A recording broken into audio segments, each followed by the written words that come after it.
Correspondences by Charles Baudelaire.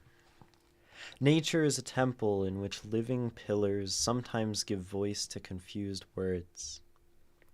Man passes there through forests of symbols which look at him with understanding eyes. Like prolonged echoes mingling in the distance, in a deep and tenebrous unity, vast as the dark of night and as the light of day, perfumes, sounds, and colors correspond. There are perfumes as cool as the flesh of children, sweet as oboes, green as meadows, and others are corrupt and rich, triumphant, with the power to expand into infinity, like amber and incense, musk, benzoin, that sing the ecstasy of the soul and senses. Correspondences by Charles Baudelaire. We're analyzing a poem by Baudelaire today, but not that one, but I figured I'd introduce the stream also with some Baudelaire. French guy, writes a lot about, often about love, very controversial in his time. A very renowned, well-known poet. Hello, Callie. Hello, Sleepy Librarian. Welcome all, summoned all and any and whomever is here. Interesting that my chat... Oh, I guess y'all just redeemed, so I wouldn't see those in the chat. That's why. Okay. Yeah, hello. I'm Imogen. We know that. And today we're actually going to be analyzing a Baudelaire poem recommended by Leon, which is called Invitation to the Voyage, or Invitation au Voyage, or something. Hello, Sleepy Librarian. Hello. Your chat does in fact appear, and it does in fact appear in the other place that I see chat, and because I have like the Twitch chat, and then I have the Restream chat, and the Restream chat arguably has the chat from YouTube and Twitch, but usually there's no one ever in the YouTube very much, so it's hard to know if that chat ever really works, and I wouldn't be surprised if I've missed like YouTube chats because they like don't show up or something. I'm not sure. I'm not a very good streamer. Hi, Nikki. Shopping be home soon. Yeah, awesome. It's great. It's great that one can tune into poetry while shopping. I think that's dope. Yeah. Like today is good. Poetry is good. Poetry is very good.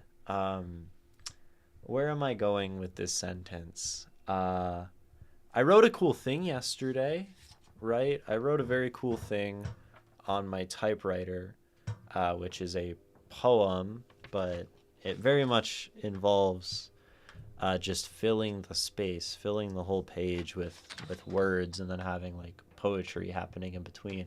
And you can kind of see visually, it's very cool, like subtly you can see the stanzas sticking out slightly lighter where there are spaces.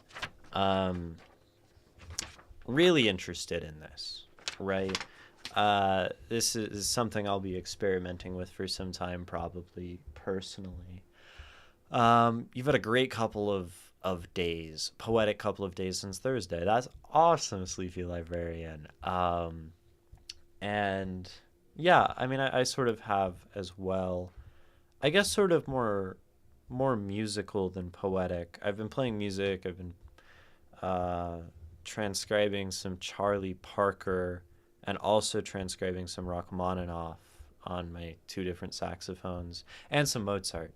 And these things have been very fun. So I'm feeling very artistically kind of centered. I read The Tao again a few days ago, and that's always a good way to like kind of reset. Was I inspired by Elias's typography? Actually, that was not like the direct inspiration. it was Thursday night, 2 nights ago. I was doing my collage stream, and we had cut up a bunch of stuff, and I wasn't really sure like what I was doing. I was kind of lost in the actual collaging and the making of the poetry, so I didn't actually end up making a collage. But I ended up taking out the typewriter and I was experimenting. I can actually show a few of these. I was experimenting with just filling space, I guess. Oh, I was thinking, I have to make that camera work. I was thinking that maybe, like, as a background for a collage, I could do a page full of just like random letters, right? And that would be a cool background to collage on top of, right? Hi, Callie. Hi, Leon. Yeah, we're reading Invitation à Voyage. Um, but then I realized like you could also kind of hide poetry within um within the sort of random jumbled letters, right? And you could like maybe there was some interest to be had here, right? And then I realized that this could kind of be the vessel for um, a whole lot of other things. Here's one I made not on stream that I didn't share on. This one's just "Can you hear me?" Right? I think this would actually be a cool like cover for a book, and if the whole book was poetry in this style of pages of filled repeated stuff or static or random letters characters with poetry in between tucked in there. I've never seen anyone do anything like this before, and I think this is a very compelling sort of form to make art. At least it's novel, right? At very least, because I've never seen anyone do that before. Sorry, I missed Thursday. You don't need to be sorry. They're just Twitch streams. um, do you like Baudelaire? That's dope. I'm glad we have Baudelaire enjoyers here. I don't really know that much about him, so probably as we analyze the poem, we'll also try to like do some research and learn about this poet. That's really the function of these Saturday streams, right? It's for me to like read famous poems and get myself more literate about the well-known authors in the poetic canon, uh, because those are like useful frames of reference and good stuff. Um, and then y'all, get to tag along and listen, which is always nice. We don't keep attendance. Yeah, we don't keep attendance, which is excellent.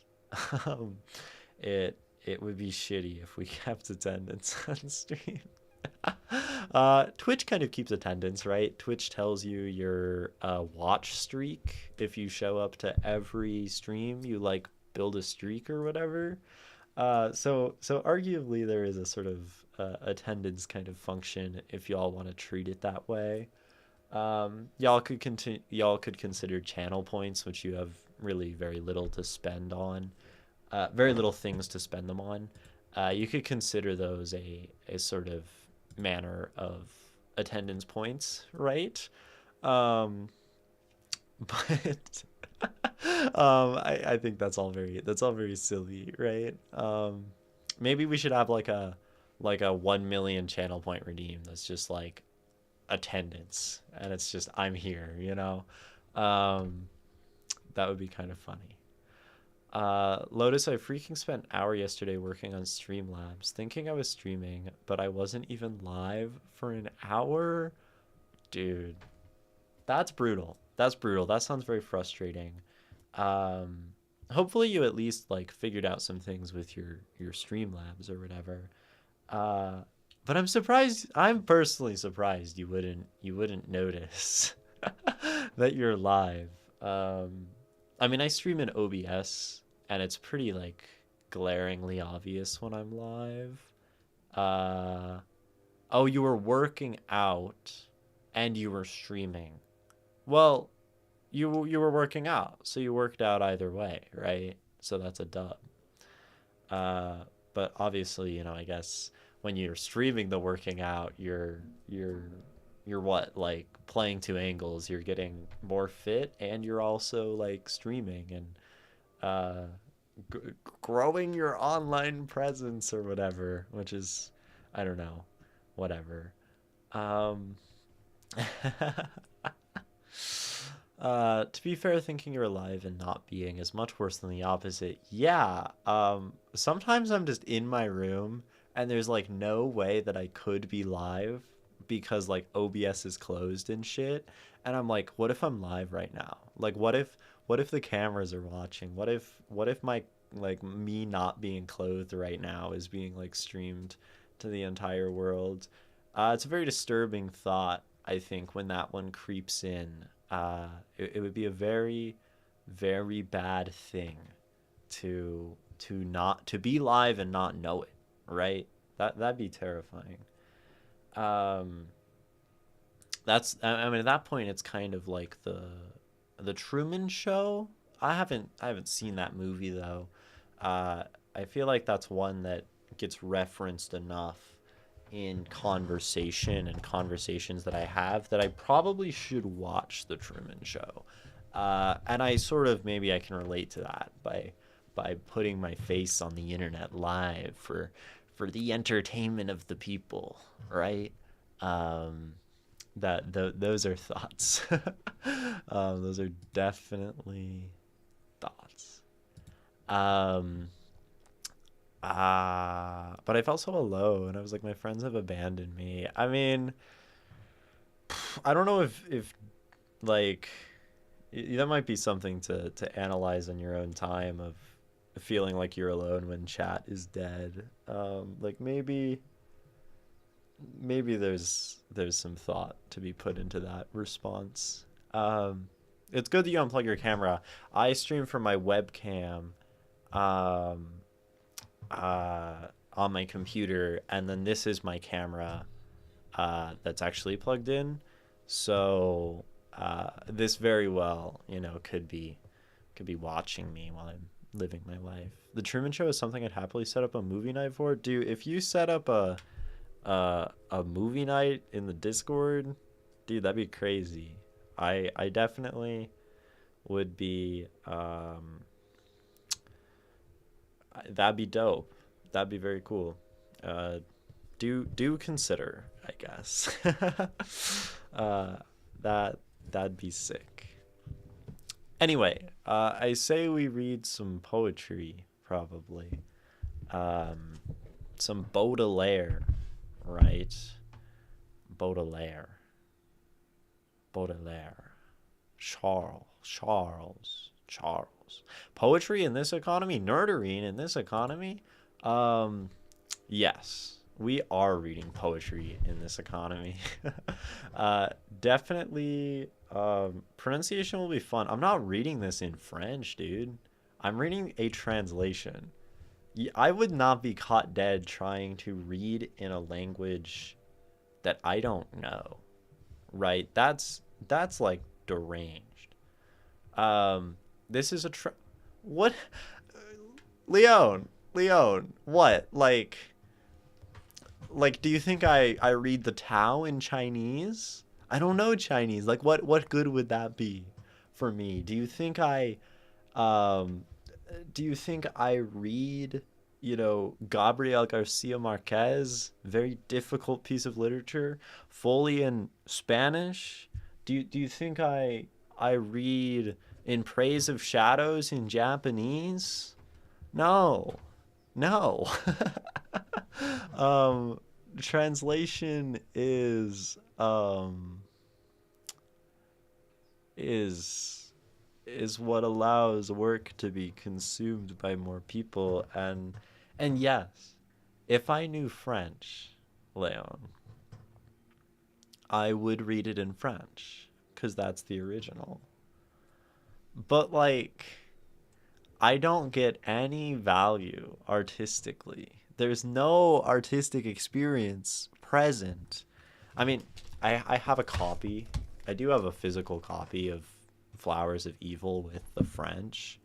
Um, so I could read the French. Like I could physically go through, right, the whole struggle of reading the French, right?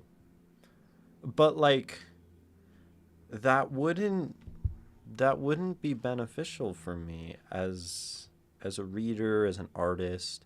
I mean, maybe like there are probably valuable things to be gained from looking at the French.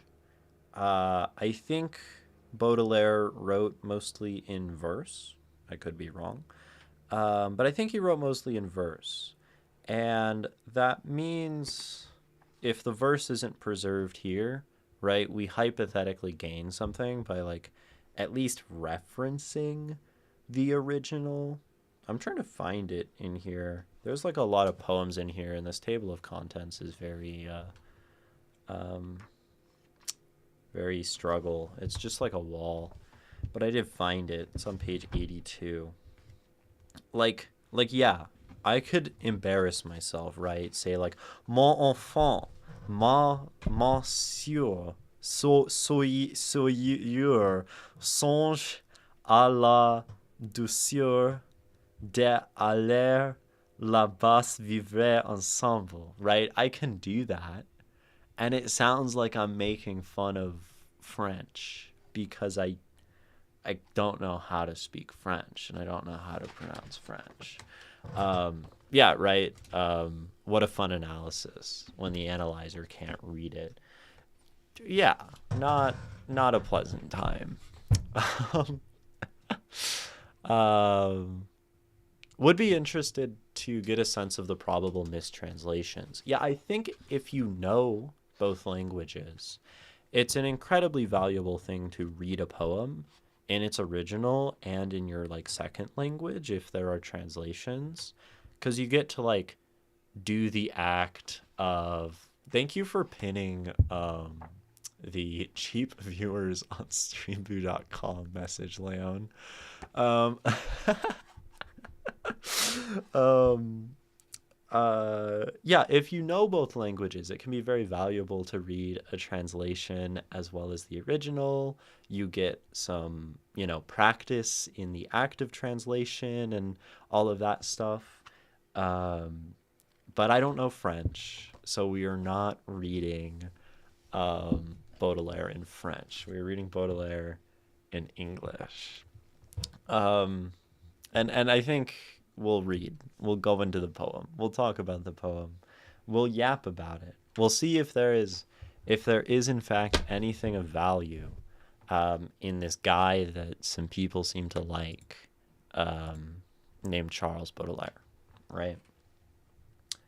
Invitation to the voyage, or invitation au à voyage, if we want to be somewhat invitation à voyage, if we're being French about it, right? Here goes. My child, my sister, think of the rapture of living together there, of loving at will, of loving till death, in the land that is like you. The misty sunlight of those cloudy skies has for my spirit the charms so mysterious of your treacherous eyes shining brightly through their tears. There all is order and beauty, luxury, peace, and pleasure. Gleaming furniture, polished by the years, will ornament our bedroom. The rarest flowers mingling their fragrance with the faint scent of amber, the ornate ceilings, the limpid mirrors, the oriental splendor, all would whisper there, secretly to the soul, in its soft, native language. There all is order and beauty, luxury, peace, and pleasure. See on the canals those vessels sleeping. Their mood is adventurous. It's to satisfy your slightest desire that they come from the ends of the earth. The setting suns adorn the fields, the canals, the whole city with hyacinth and gold. The world falls asleep in a warm glow of light. There all is order and beauty, luxury, peace, and pleasure. So we have this refrain happens 3 times, or this couplet, right? A refrain is usually one line, I guess. But we have this decadent, I guess, kind of thing going on, right? We're talking about this beautiful world, right? Beauty, luxury, peace, and pleasure, beautiful things, material things, canals, vessels, right? This is maybe where we're getting our idea of the voyage that we are invited to take, right? The canals. I think we say canals at least 3 times, maybe just twice. Yeah, and we're talking about these vessels, right? Vessels, canals to fulfill desire. And I think, right, I mean, I think there's probably gonna be like maybe more than one interpretation of this poem. Just to me, right, our opening lines, we have like, my child, my sister, think of the rapture, right? Which is obviously pointing towards something decidedly like Christian, especially if we're thinking about like Europe in the 1800s, I think is Baudelaire, and we can check that. But I also know that Baudelaire was very not holy, we'll say, right? Just from my little bit of knowledge on him, he writes a lot about pleasure and sex and romance and these kinds of things were some of his big topics, and one of the reasons that like the book that this was in, Les Fleurs du Mal, The Flowers of Evil, got banned like all across France when he released it, and remained banned for some time. So, and I think when we're talking about all of these like pleasures and splendors, right? Beauty, luxury, peace, and pleasure. We're probably opening ourselves up to interpretations that place this in that world of romance and the body, and this sort of decadence, maybe is a good word, but I'm not sure, right? We have a lot of very strong imagery that just like sticks out, right? We're talking about the skies in this place. We're talking about, a bedroom and all of the smells and sights and decorations in this place. We're talking about, the mood of the vessels. We're talking about, a city of hyacinth and gold, right? Warm, gold, decadent, splendorous. It's interesting, tonally. It makes me think of like maybe the word that comes to mind, or the phrase that comes to mind immediately when I read this poem, is that of a pleasure cruise. Just because we are talking about this voyage into this other place full of pleasure, full of beauty, luxury, peace, and pleasure. Which, as you say, Leon, la tu nest, I don't know what the apostrophe's doing there. Quadre Equité, luxe, calm, volupté, right? We have order, ordre, beauté, luxe, light. Oh, luxury, not light. Calme, peace. Volupté, pleasure, right? Um, yeah. So that seems like very directly translated. Baudelaire was homosexual or bi, and linked to another author named Rimbaud. His public persona at the time was basically what you might call a hobo artist. Hobo artistry was a fool's errand for society back then. Okay. So then Baudelaire we can kind of place within we'll say the sort of starving, tortured artist kind of trope, the kind of character that archetype of writer, which we have lots of these in poetry. I think poetry is a great place to find starving and tortured artists. You know, we think of Plath as tortured, or Bukowski as starving, or Baudelaire, right? As you say, sort of gay or bi and misunderstood and downtrodden, right? We can think of lots of great queer artists, right? The Tchaikovskys of the world and such. Was a very dark individual, and for the most part, so is his entire work. Very dark. And that's interesting that you say that, because, you know, for the most part, it seems we have a poem here that is, I would describe as exceptionally bright. And I guess bright isn't necessarily opposed to dark all of the time, right? Something can be very bright in a way that it is tonally sort of dark and too much brightness, but that's also just a first impression here of the poem, and there might be darker things about this poem right underneath. And I'm gonna read it again.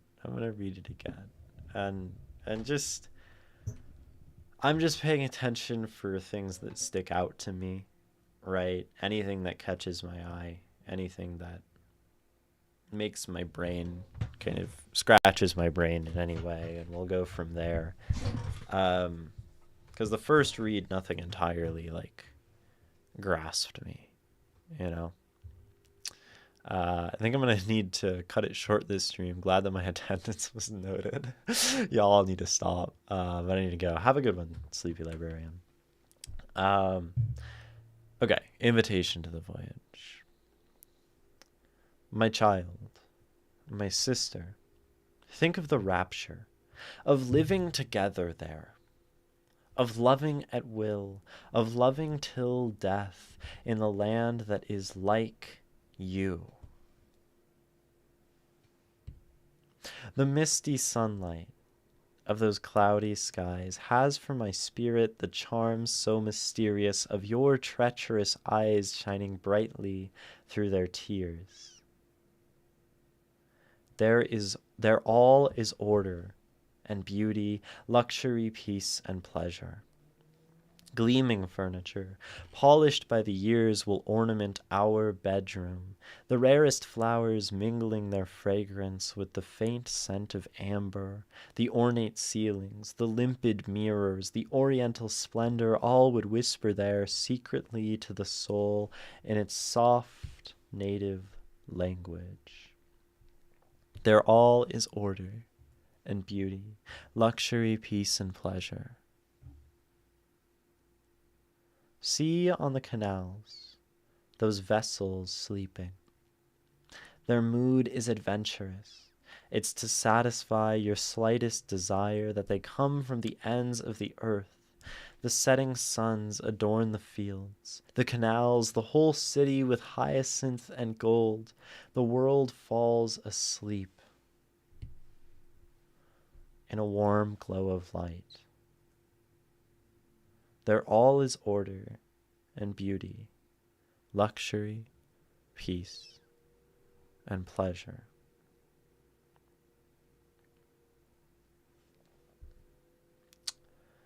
Okay, a few things, right? Analysis is often just asking questions. I don't know what limpid means, and I think looking up words is a very good thing to be doing if we're trying to understand anything, right? Limpid, free of anything that darkens, completely clear, unclouded and clear.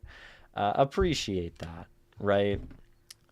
Limpid mirrors, right? We're not talking about any old mirrors, any old dirty mirrors. We're talking about perfectly clear. And that makes sense in context, right? We're talking about our ornate ceilings, our slightly dated phrase of oriental splendor. We're talking about, beautiful fragrances, amber, rare flowers, right? This all makes sense. Um, I'm curious about the opening. I think the opening has a lot of curious things going on and things that maybe I don't understand yet. Um, my sister, is a really interesting way to start a poem that, seems later, right? That definitely seems like it's talking about love and romance and attraction. Uh, I mean, it makes sense, right? A doting sort of child, a sort of companion, a sister. I just think that's a fascinating choice that stuck out to me. Think of the rapture of living together there, of loving at will, of loving till death, right? Loving till death. This is like, there's a lot of things that feel, I don't know, maybe slightly contradictory within this, right?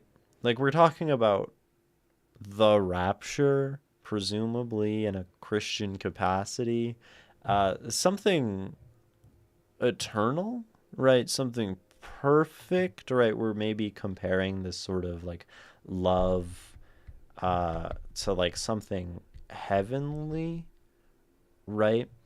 But then simultaneously, like, we're describing love as something bound by death, which the rapture is fundamentally not.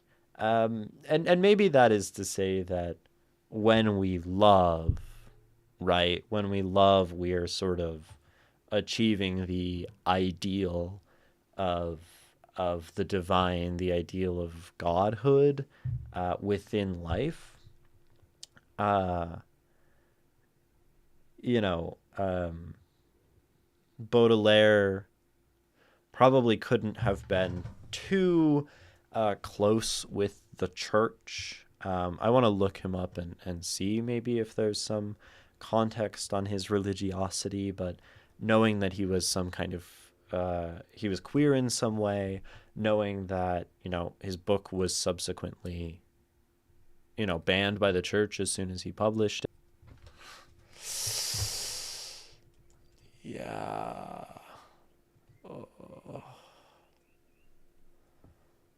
Okay. Um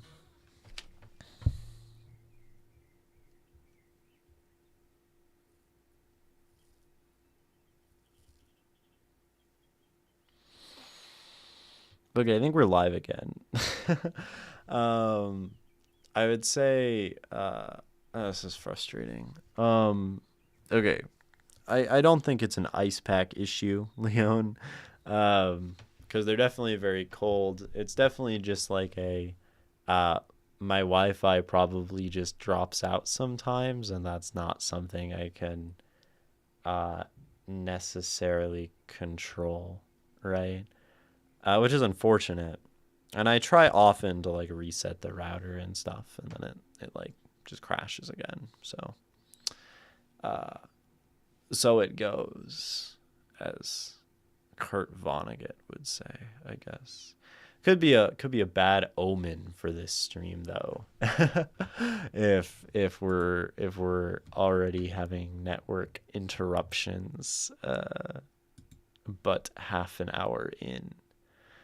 I like the crashes because for some reason I only get notified after a crash. Well, there you go, Blood of Lotus. It happened early into the stream. We are just starting. As you can see, this is very unmarked up so far. We are just starting to read Invitation to the Voyage by Baudelaire and discussing this work, I guess. I've never analyzed a poem by Baudelaire. I've read some Baudelaire poetry on like surface level, but never dug into it or him or his work, or anything in that kind of capacity. So this is exciting, right? I think I'll just okay. So we were talking about this first stanza, and love and heaven. And he says, my child, my sister, think of the rapture of living together there, of loving at will, of loving till death. And we're sort of, framing love as heavenly, love as rapturous. We also have loving at will, which is like sort of very compelling, right? We're talking about like choosing as a human during life to spend it in this way, right? Choosing to spend life loving until death, and that is maybe like the rapture, that is maybe the perfect loving divine existence that we are afforded here on earth, outside of like the religious salvation Christian context of the time. In which case I think this poem is probably like a really nicely, probably like subtle, if you're not paying attention, subversion of Christianity, right? Because one could read this very surface and just read of the place with order, beauty, luxury, peace, and pleasure, gleaming beauty, ornate splendor, canals, adventurous mood, all desire satisfied, right? City of hyacinth and gold. One could probably read this at the surface as just,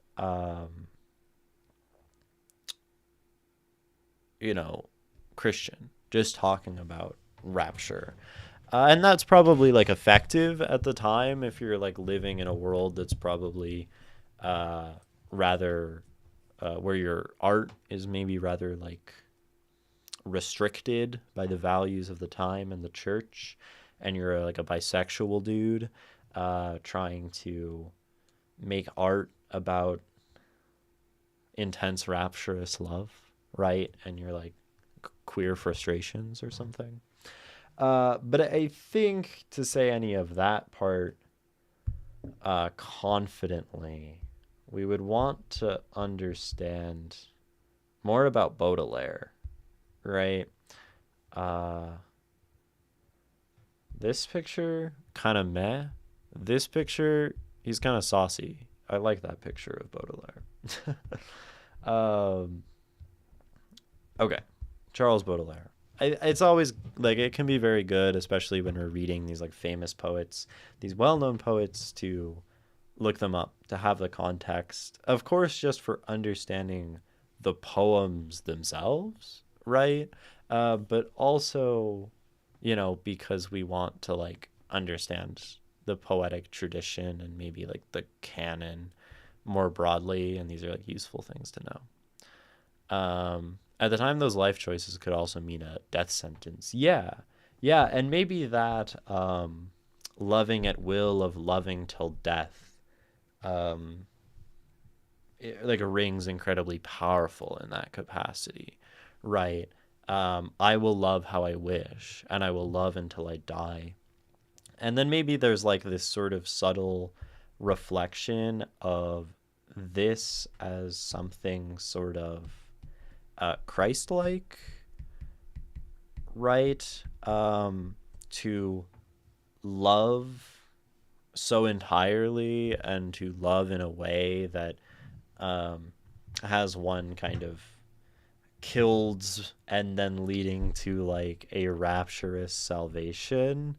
Um, it that's like probably a pretty reasonable um, maybe train of thought to go down, right? Uh, love, a free, willful, Christ-like queer love uh, is kind of dope, right?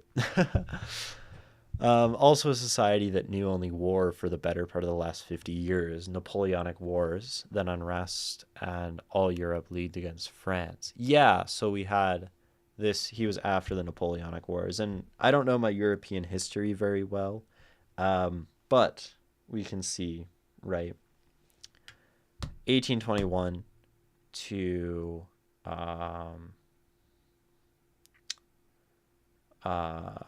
August 1867. French poet, essayist, translator, critic, described as exhibiting mastery of rhythm and rhyme, which is sort of a tragedy that we are reading um, uh, translation, because I don't think the translation does very much to preserve his rhyme in this case. And I wonder if what we're reading is different from the version of the poem I have in my book, right? That maybe the rhyme and the meter is better preserved elsewhere. Um, but I think I might be reading the same translation looking at my book. So we don't get another, yeah, it's the same translation. So we don't get another, perspective. His most famous work, a book of lyric poetry, right? And we lose the lyricism of it here. Maybe I should learn French.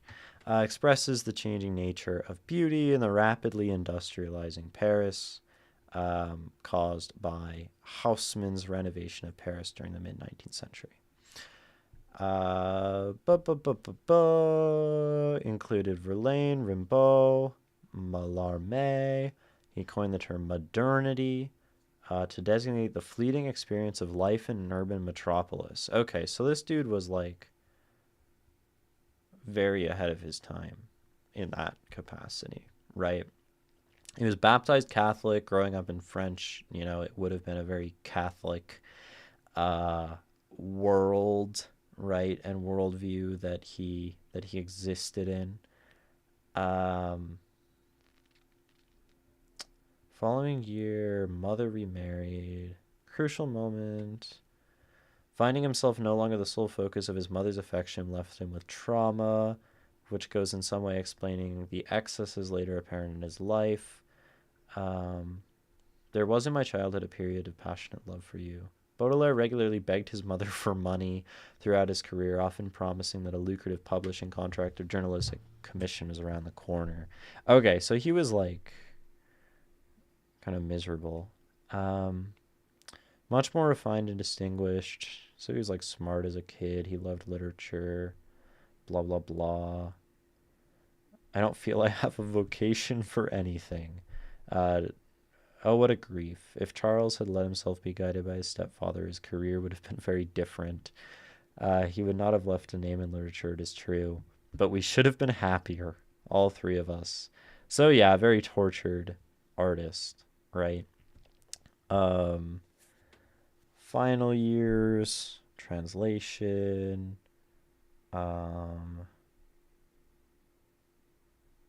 financial difficulties, paralysis, stroke, smoking opium, drinking in excess. Okay, so we kind of have like a French a French Bukowski type, but definitely way more probably like visionary than Bukowski. But yeah, miserable, drunk, wasn't published until he died. Uh, yeah, awesome, super cool, super inspiring and happy life story. He died quite young, probably of syphilis, the composer's disease, as they called it, because all the composers were gay. Okay. Philosophy. He was often scandalous. Okay. I think that's enough to roughly understand some things about Baudelaire and his context. The stuff about modernity and him coining that term is very fascinating to me. I think, and to do so in 1850, right, is very, I don't know. I think ahead of his time seems like a accurate, maybe, way to describe Baudelaire just from reading about him, right? I'm unsure, though.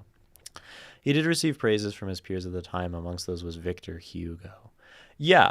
While also being the exact moment communist ideas were born. Interesting time. Yeah. So everything is like changing. There's a lot of like societal upheaval, different thoughts on, the church and how government should be run and all of these things and modernization, right? So incredibly like turbulent time. Must have felt good considering how Hugo is massively important. Yeah, it could have been difficult to know that, your work is loved by your peers, but like society isn't like necessarily like ready for that. That probably could have also been a very like tormenting thing. Anyway, let's read the poem again with that added bit of historical framing. Invitation to the voyage. My child, my sister, think of the rapture of living together there, of loving at will, of loving till death in the land that is like you. I'm really curious about this line, the land that is like you, but we'll come back to that after reading the poem. The misty sunlight of those cloudy skies has for my spirit the charms so mysterious of your treacherous eyes shining brightly through their tears. There all is order and beauty, luxury, peace, and pleasure. Gleaming furniture, polished by the years, will ornament our bedroom, the rarest flowers mingling their fragrance with the faint scent of amber. The ornate ceilings, the limpid mirrors, the oriental splendor, all would whisper there, secretly to the soul, in its soft native language. There all is order and beauty, luxury, peace, and pleasure. See on the canals those vessels sleeping, their mood is adventurous. It's to satisfy your slightest desire that they come from the ends of the earth. The setting suns adorn the fields, the canals, the whole city with hyacinth and gold. The world falls asleep in a warm glow of light. There all is order and beauty, luxury, peace, and pleasure. Invitation to the voyage. So,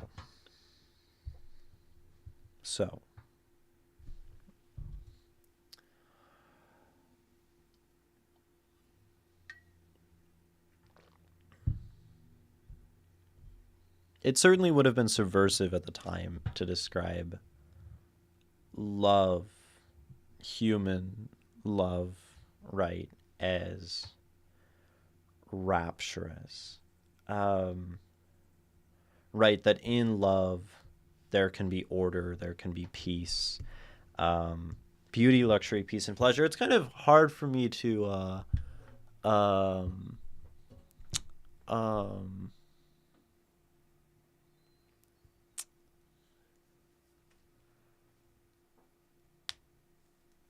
like I wonder,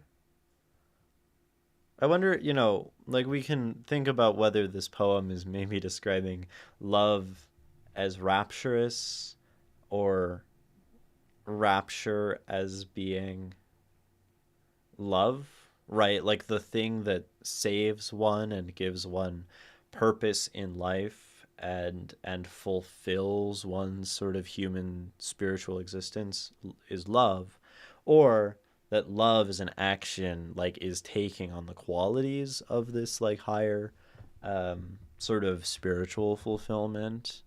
uh and I don't know if that distinction matters. Maybe. um but I think that's probably what's happening here. um just generally reading it, uh it's interesting that we spend so much time on this room, right? and and I think, just we spend so much time just like describing this land and all of the beautiful imagery of it. And I think that's why this line, right, land that is like you, sticks out so heavily to me. Because I think it sort of implies, right, all of these things we later describe in some way are maybe being used to point back to you, right? Gleaming furniture polished by the years, rarest flowers mingling their fragrance, all of this like points back to being like the object of, you know, of love in this poem. Uh which is cool, right? I think that makes that line like incredibly functional within the poem. It does a lot. It gives a lot to the poem. Um Poem in French is AABCCB, which, yeah, we don't have preserved, right? Sister rapture there, will death you, right? No, no rhyme. RHY is the correct spelling. Leon. Um, jeez, I find myself very tired. I went rock climbing this morning, and that doesn't seem to help with having energy for streaming. But that's okay. We can just be slow and take our time.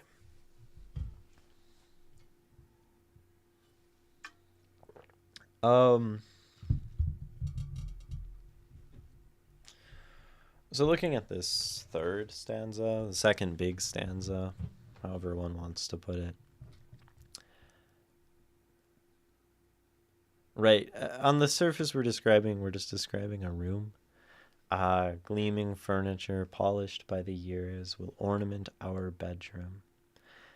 The rarest flowers mingling their fragrance with the faint scent of amber, the ornate ceilings, the limpid mirrors, the oriental splendor, all would whisper there, secretly to the soul, in its soft native language.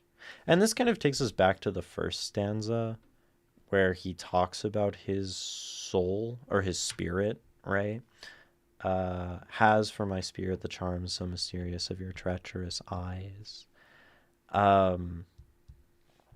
Where we're like again continuing to use this very spiritual language to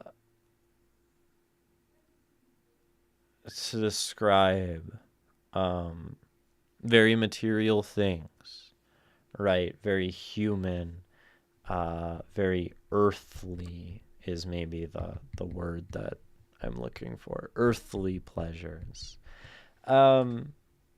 Which I mean, like, makes this whole thing a very nice inversion of like the religious tradition, probably. Um,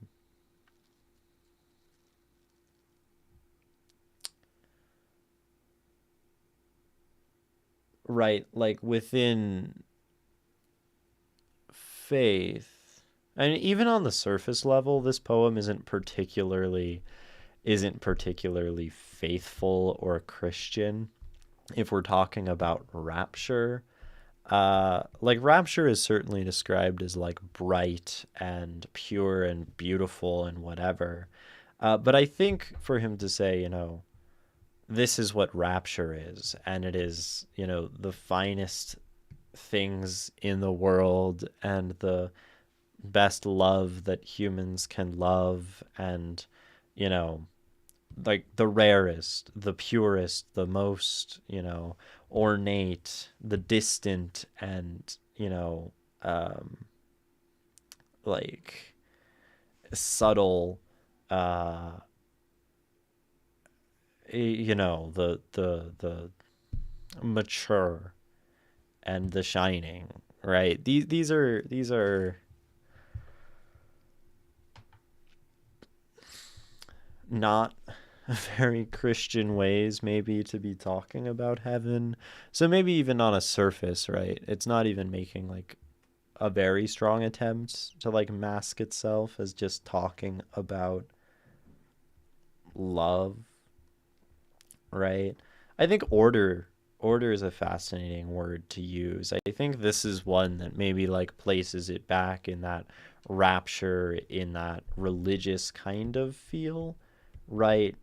Beauty too in some capacity, but and peace, but like luxury and pleasure are maybe distinctly words of like love and humanity and the body. And then order and peace are maybe those more religious. Beauty, maybe the intersection between those things. And maybe that is uh, sort of what this poem does. Uh, it suggests that, in beauty, we find kind of like the attraction and the lust of the body, and we also find like um, the sort of origin of divinity, arguably, right? Um, Luxury, peace, and pleasure is a so-so approximation of the original meaning. Well, what? Um, how would you translate it, Leon? Uh, since you're here and since you speak French and English, right? I would be curious to know uh, what a better translation of these two lines are, right? La tu nest na est. I'm not. I'm not even gonna try. Right. Luxury is definitely here, but instead of peace, it should be quiet, and pleasure would be something non-sexual, but rather an elegant and slow beauty. Okay. So, luxury is definitely luxury, right? And we see like the same root in the words, but peace should be more like quiet, maybe like calm, calm, right? Still, these kinds of things. And then pleasure would be something non-sexual, but rather an elegant and slow beauty. How then does this beauty, right? If pleasure is sort of referring to beauty, how is that beauty different than this beauty? I think voluptuous exists in English. Yeah, and I think voluptuous is generally, right, a word that we use to describe bodies in English, right? We're referring to something um, like I guess like sexually full, right? Um,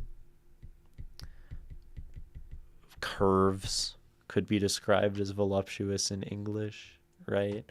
And I think in that capacity, right, like pleasure makes sense. But maybe like voluptuous, the word we have in English, as a loan word from French volupté, I think. Right, maybe we've taken that word in a different linguistic direction. And if volupté um, means something further away from that than like voluptuous isn't accurate. Volupté is something genuinely beautiful in French, but it's also something slow. What, I guess maybe it would help me. What would you define as volupté? Like an artistic slow dance.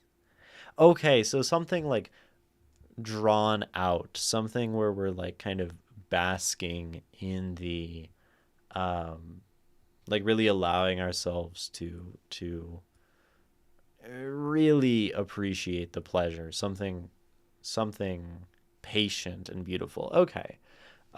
It's kind of like the end of the poem that we read the other day, the one by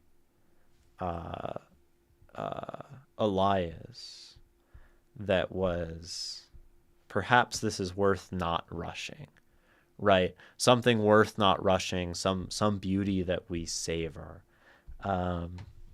Yeah, savor is a good word, I think, Lotus. Something worshipable. It has a godly thing to it. Okay. Which, okay, interesting, right? Because, right, you say godly. Godly, worshipable, artistic. So kind of like a high form of beauty. A really fine, a really yeah, okay. um and I think then this still works in some capacity, right? Where we are still mixing these words that in some ways point toward a human and earthly pleasure, right? And in some ways point toward a divine, a perfect, and artistic kind of pleasure, or beauty. And so I think this poem, like, really maybe like what it feels like it's accomplishing then to me is that it is like blurring. It's like blurring the lines, right, between what is godly, between what is man. And I think, right, maybe that makes a lot of sense with that earlier mention of, a love, Baudelaire's love, as something sort of Christ-like, right? Something done in a way as a sacrifice, something that is chosen, and then that is also like driving one toward death, right? A tragic love, the love of, I don't know, Orpheus and Eurydice, the love of, any Greek sort of tragic play, the love of Romeo and Juliet, these beautiful and simultaneously tragic sort of acts of love, tragic epic love. Yeah, Nikki, that's a good way to put it.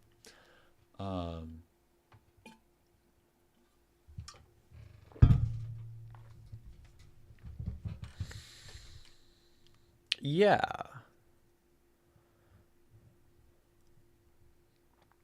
Interesting. Other interesting things. Interesting is the word I default to when I get tired. Treacherous, right? In the land that is like you, the misty sunlight of those cloudy skies has for my spirits the charms so mysterious of your treacherous eyes shining brightly through their tears. This is like the only description we get of the, I don't think rapture is right though in French. It's think of the softness. That would be a really unfortunate kind of like mistranslation, right? A translation is fundamentally imprecise. And I think something I really think is like a value of analyzing poems is that if we are better at analysis, we become better at translation, right? Because translation, I mean, there are lots of schools of thought on this, but I think most people within poetry agree that direct translation, going word to word and just saying like this kind of means this, uh, usually is quite bad. I think we often agree that this is like a poor way to translate poems, because poems usually have like meanings that are not evoked necessarily by the specific words, that go beyond the actual definitional, like, meanings of the words. um but what this means is if we have access to multiple languages like you, Leon, and have some capacity for analysis, which you've been hanging around Stream long enough that maybe you have some idea that you feel you can analyze poems. It lets us, right, look at the original words, understand them in the original language, and then try to think like, how could we have this be understandable in a different language, right? Um, think of the softness of living in a country that looks like you. If we try to keep 100% of the meaning. Okay, so you say, so this is penser à la douce de vivre au something something qui te ressemble. Which is that like these four lines? This opening six? Think of the softness of living in a country that looks like you. Hold on, I want to get the French back out, because I'm confused. I'm sort of confused as to exactly where that's placed, because there's like this stuff, unless you're skipping lines, right? Which maybe makes sense.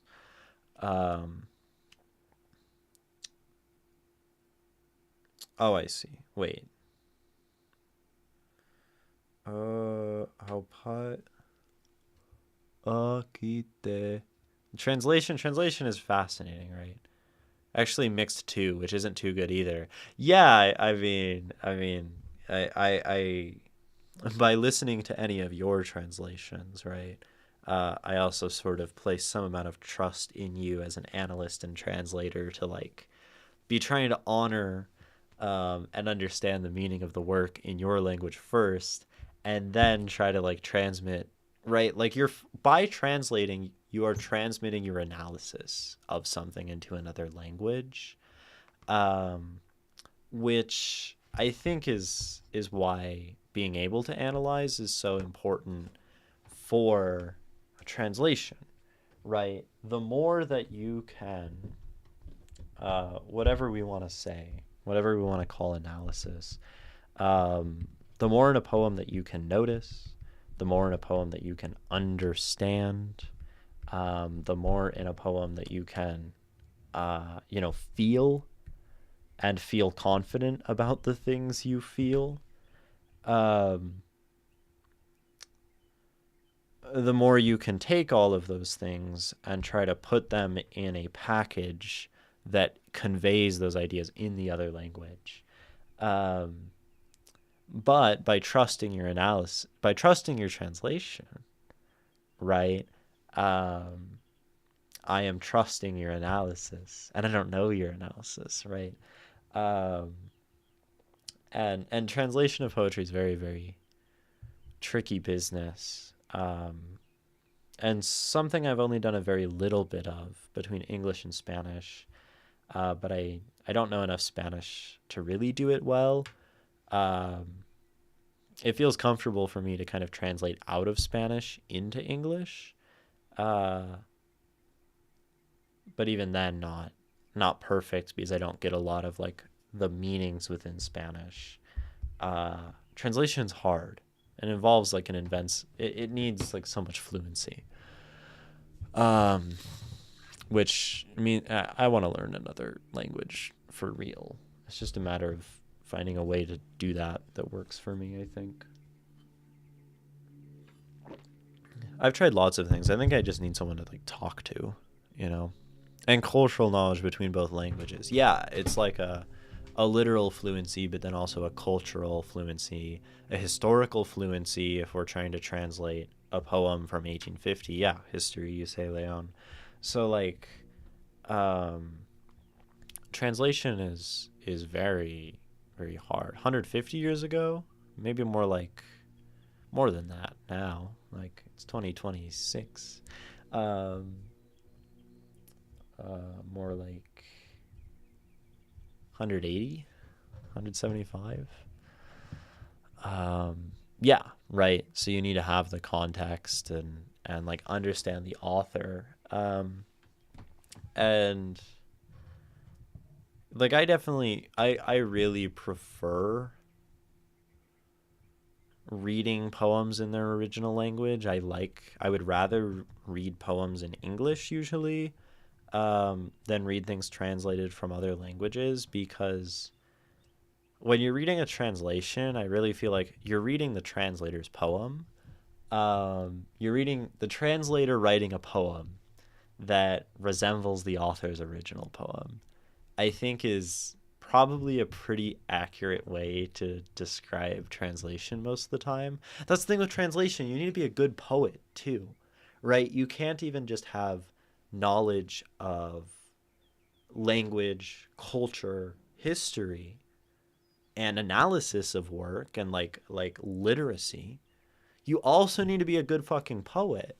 And I find that like most of the time, right, like one or more of these things are missing. Uh, and that's very troubling, right?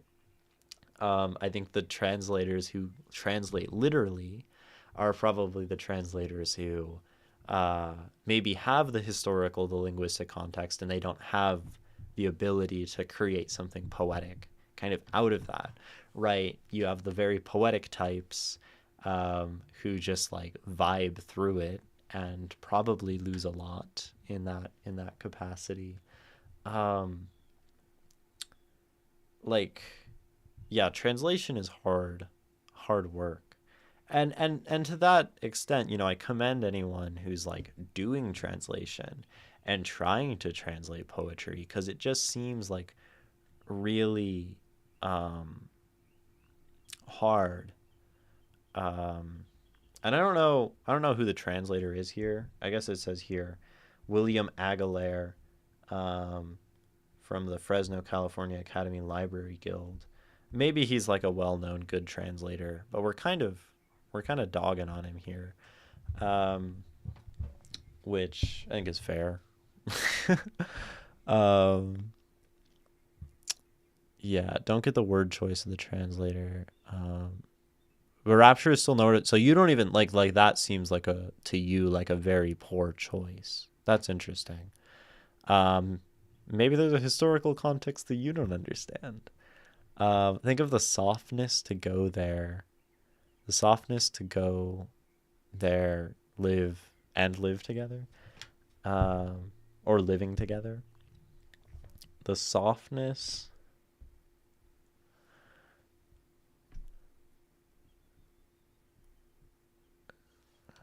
Think of the softness to go there, living together. Interesting.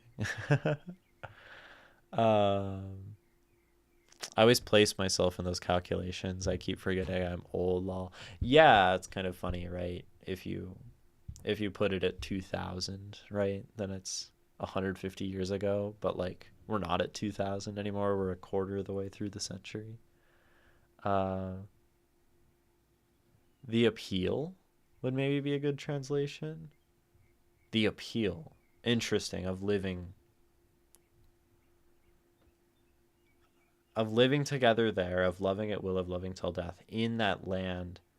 Okay, so okay, and in that case, we're coming from think of something good, right? Think how sweet, you say, Nikki, right? Think of again like the beauty, and we're not implying anything rapturous or Christian about this, right? Because that's such an obvious like English double meaning. Like we very rarely use rapture unless we're doing this, right? Um, and then we go into the rest of the stuff. Takes us away from our Christian interpretation, right? Yeah, rapture is a state of joy. It's just that rapture is also the Christian thing and creates a double meaning that might detract from this translation. Maybe contributes. I'm not sure. There's an ad. So we're going to take a 3-minute break and then come back. Stand up, stretch, drink water, all of those things. And we'll come back in a few minutes.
Okay, we're back. We're talking about Baudelaire. I actually feel like we could talk about the translation and the discussion about like these first 6 lines for an incredible amount of time, and I almost want to do that just because I think it can illustrate a lot of things that are really curious. Y'all are saying things in chat. I feel translation adds a layer of analysis above the usual thing. Yeah, and both when we're reading a translation and when we are translating, right? When you're translating, you have to do an immense amount of analysis and work. But also when you're reading a translation, you have a choice. You don't have to, but you have a choice to either analyze the translation and analyze what you think of the way that this person has translated the work. One option, that's option A. Option B is to just ignore it and to say, I'm going to read this poem on the page as a complete poem and just enjoy it as is. I think sometimes it's okay to just like read the poem, right? Just as is on the page. Although we are like losing something probably from the original work. I would say that like to just read the translation as is a very generous thing to the translator. And it says, you know, I trust you. I trust what you've done with this work. And maybe if you've read, you know, a particular translator and their translations of something, and you find that you trust their translations, like maybe it's reasonable at that point to like trust their translations. But maybe if it's someone new, you know, you check their work if you're able to. It might just be too religious it just might be too religious connoted interpretation. Yeah. And I think it's so yeah, you say Nikki, right? You've double entendred by accident before. And that's the thing with like right translation is words always have double meanings, and people reading poems are probably very primed to be looking for wordplay and double meanings and these kinds of things. But I wonder, like, if we are to look at this in a vacuum textually, like, I feel like there's a whole discussion of whether the religious reading of Rapture is justified in this poem. And I think it goes both ways, right? Because, right, my child, my sister, think of the rapture of living together there, right? The beauty, the joy, of living there, right? But there's also, think of the rapture of living together there, of loving at will, where we're like grouping these by these like of this, of this, of this, of this, which is how I was originally reading it, right? Think of the rapture, noun, of living there, of loving at will, of loving till death, right? I think probably if I read it closer, it's like the fact of this like of repetition sort of supports this reading, right? Of like rapture as one of these of blanks, which is like a way to read this, right? But if we are to go on to like the granular level of punctuation, we are distinctly lacking punctuation after rapture, which implies that this stanza, you know, given our use of other punctuation throughout, this one is definitely like charging straight into the next line, right? Think of the rapture of living together there, of loving at will, comma, of loving till death, comma.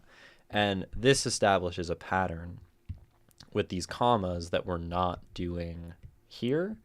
So I guess this is like good work in translation to like leave out the comma here as to maybe help us not see that double meaning. But without this word rapture, right, if we say, okay, rapture isn't actually Christian here, it's just talking about the higher beauty of living together in the land that is like you, right? We suddenly have this question of whether this poem is doing anything religious at all, right? Because rapture was like the one word that I think my entire religious interpretation of this poem was hinging upon. And like even that's where I first wrote like maybe this is pointing to something Christian, right? But without it, like how much of this we could ask is actually referring to like something divine?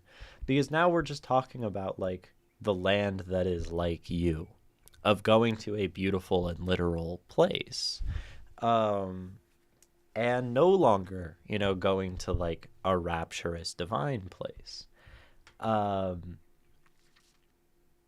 and then like there's very little else in this poem that I think is doing the religious thing.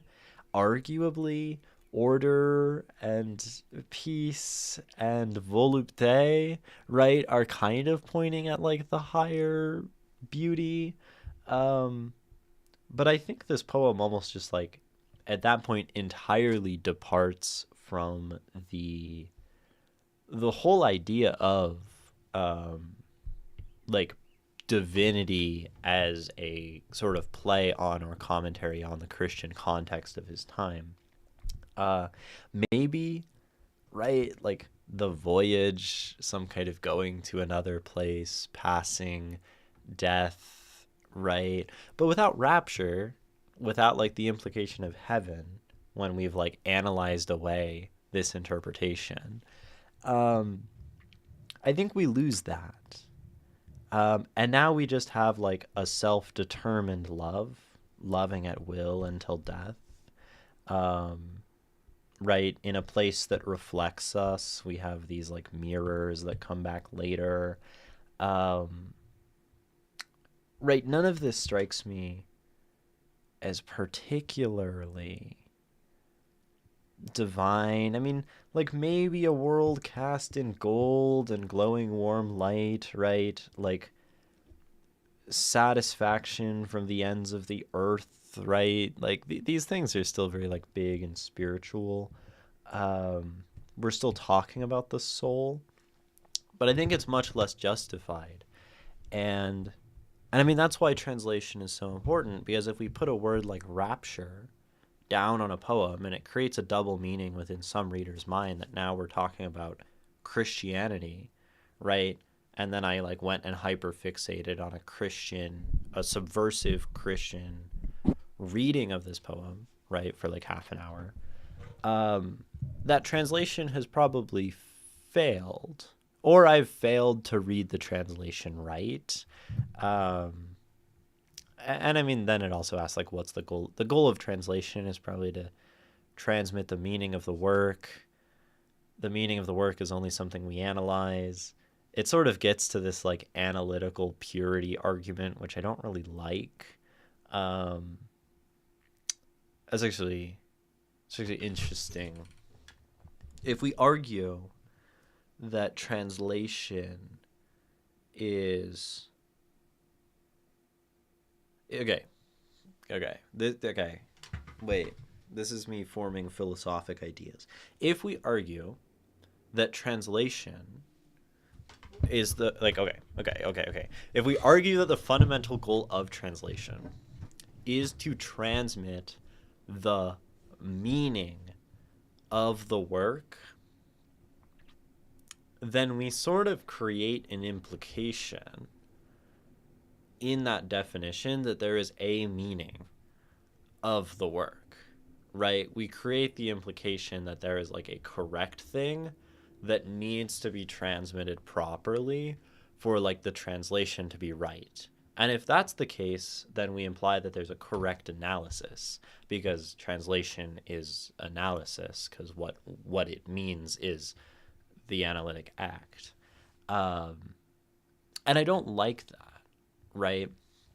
I don't like defining the goal of translation in that way, because I don't like to suggest that there's a proper way to analyze something, because there isn't, because it's like subjectively textual to analyze a poem, right?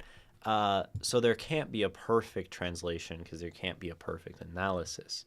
At which point, right? At which point we have to ask, like, what, like, whether we should be like trying like how we should evaluate, should we evaluate translations? I think we should. I mean, we naturally do. We naturally evaluate art, even if there's no correct analysis or incorrect analysis. We still read things and think that some things are good and some things are bad. But then it opens up a really like difficult question of like, what is a good translation of a poem? What is a bad translation of a poem? uh and maybe it's that, like, maybe it's sort of uh a what's the word, um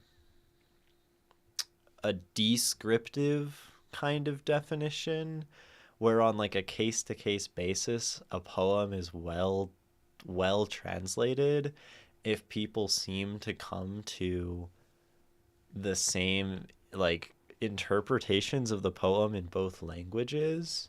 But then that gives a translator very little to work with on, like, did I do a good job on my translation? Because you only know once people have, like, maybe read the poem in both languages, and it sort of assumes like a lot of um like it assumes that people will like analyze. I don't know. It's a That's a whole question. That's a whole philosophic discussion. I don't know if anyone has thoughts of what is a good translation of a poem, right? Like what, how would we even begin to um, like quantify or qualify something like that? Seems really difficult, right? Um. Anyway, while I was yapping about that, y'all were having a whole conversation about quid pro quo, meaning different things in English and French and Latin. um, and that is to say, right, that languages fundamentally differ. Quid pro quo, right? Thing in exchange for thing versus French double entendre, right? French idiom lands in English, but every French person out there calls it a quid pro quo. Yeah, that's interesting. Um, we read a book in my poetry club where the poetry was written like a report on tragedy, and the translation was of a report of a different tragedy. Oh, a report on a tragedy. Yeah, and I think that makes sense, right?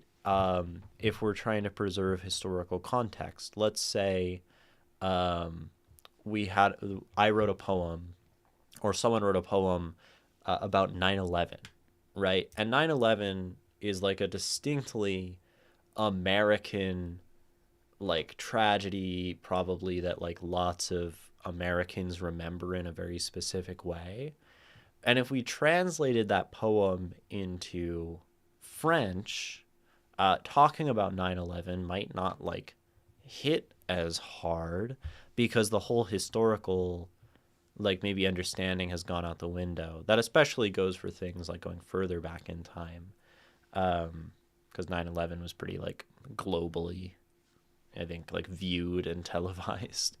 Um, but like, maybe for if that poem was translated into French, you would choose a tragedy that happened in France, that those people could relate to on a more cultural and historical basis.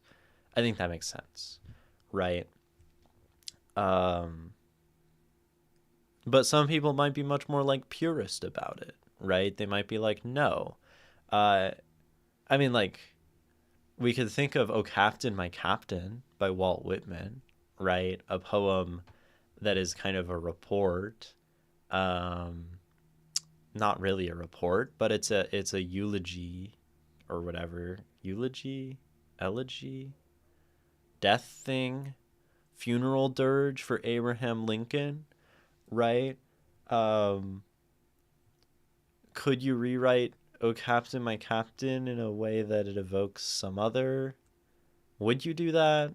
Does "Oh Captain" have to point specifically to Lincoln? It doesn't mention him by name. Maybe it's not a great example because it doesn't have details on him. It could actually kind of refer to anyone. Anyway. um, is the land that is like you maybe untouched and new? Yeah, we could be thinking of like virgin, untouched, beautiful, you know, um, right? And then taking a voyage, right? We're talking about going to a new place, a new land. Uh, you know, I think the 1800s were a time of a lot of like colonialism, New World stuff. Yeah, Nikki, like the New World. So like um, the voyage to a place that is more pure. And then we even have this like in its soft native language where we're talking about like a place or like a language specific to the land itself. Um, so I like that interpretation more than maybe all of this trying to be um, religious. Uh, has a whole different like meaning for love, right? In a land that is like you. Um, well, I think then it's using the land, right? It's using the land to describe the person, and it's saying we're going to talk about this probably like culturally relevant narrative, culturally well-known narrative of like a new land, a pure land, a I don't know, bountiful, bountiful, volupte kind of land, um, right? All of these kind of land, right? And that would be a very flattering way, I think, to be described in terms of love, a place of potential, a place of untouched beauty, a place of, like it's very romantic, right? I want to take you to this place that is as perfect as you are, and we're gonna like live out our days there. Um, I dig that, right? Seems like it's fairly literal. Yeah, fairly literal. Let's go to this beautiful place together. Think how amazing it will be. Yeah, I think this poem is much more literal, maybe than I originally read it. Maybe still has this broader cultural context, New World. But yeah, this whole religion thing just entirely threw me, like in a direction that I think maybe makes less sense and feels more forced. And it led to these questions. I felt very confused when I was reading this. Like, okay, but like, why are we talking about these like beautiful material earthly things when we're trying to talk about religion and rapture, right? Like, things made less sense. Um, but now it's like, go on this voyage with me. It's funny that I wrote a anti-love poem about voyages the other day. Um, so there's that. um, we still have tears, right? We have tears. We have death. Um, treacherous. Maybe this is to say cloudy skies, charm so mysterious. I think there are still things to be found within that, right? Um, I think poetry might actually be the hardest thing to translate, that and cultural jokes, both for different reasons. In poetry, you cannot transmit the artistic intent and the rhyming. You can translate the rhyming sometimes. It's just hard, right? And you can't transmit it perfectly in terms of like using the same rhymes because sometimes you don't have access to the same sounds, but you can keep rhyme scheme. I think you can also keep like sonic feel, right? Where some things rhyme in a way that they feel light and we want to transmit that lightness or transmit the punctuality of an end rhyme or transmit like the fiery pace of alliteration and assonance, right? Like we can do that. We can do those things. Um, that one we had on here about the soldier was wild. Yeah, Bushka translated four lines that were entirely palindromes, and not just like word palindromes, but like to the letter level, um, from, I think it was, I don't know if it was Farsi or Urdu. I think it might have been Farsi to English. No, I'm not. I'm gonna stop because if I just keep throwing out languages, that'll sound bad. Bengali. Okay, Bengali. Um, yeah, he did say Bengali. Yeah, Bengali to English, and he translated palindromes. He said it took him months. Right, not easy, but it can be done. um, but poetry, yeah, the artistic intent, right? The sneeze. Not gonna sneeze. Okay, the subtleties, right? The sort of, you know, emotional force are things that we can't always even like pick up just from reading. And the idea of like translating that kind of content into another language is absolutely um, bafflingly difficult. Uh, and I mean, like, more power to those who try, right? More power to those who say, like, wow, this Baudelaire guy is incredible. I'm going to translate his poetry so that people can read it. More people can read it and more people can appreciate it. I think translation is an incredibly like honorable act, right? And an incredibly good thing to be doing. Um, but is probably kind of doomed as well. Uh, and like, I'd imagine if you're not careful about it and you're translating, it would be easy to just sit with one poem and tinker at it for weeks and weeks and weeks and weeks because you're trying to like honor this person's art and like do it justice. Um, and that just seems so, that seems very selfless, right? Anyway, in cultural jokes, the meaning is so linked to culture, you just cannot translate it. Yeah. Not to mention that poetry even often has these like cultural uh, overtones or things overtly placed inside of it, right? Um, I want to ask ChatGPT to try to translate this poem from French to English, preserving all rhyming and intent, and see it explode. I mean, you can try. Um, it will fail, right? Um, it would be curious. Like I've every so often, I think I'll like check in on ChatGPT and how it's doing poetically. Um, uh, a few times here and there, I've like asked ChatGPT to write poems or to analyze poems, uh, just for the sake of um, like seeing how it does, right? Because it's gotten way better. It's way better at writing poems than it used to be. Um, like absolutely. Um, but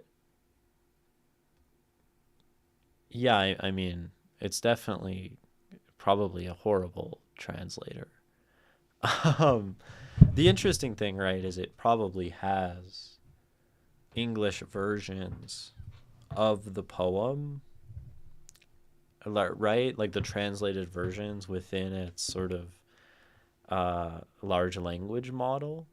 Um, it's decent at analysis, but it does often miss hidden meanings. Yeah, it can tell you overarching stuff. Like it'll probably tell you the stuff about, you know, let's say this poem and a land like you know, this like love as, I don't know, this place that will go that's pure and bountiful and something something describing love as this far off place that we can go.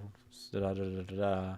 I don't know if ChatGPT would make the very human action of hyper focusing on the word rapture and talking about a Christian interpretation of this poem for half an hour.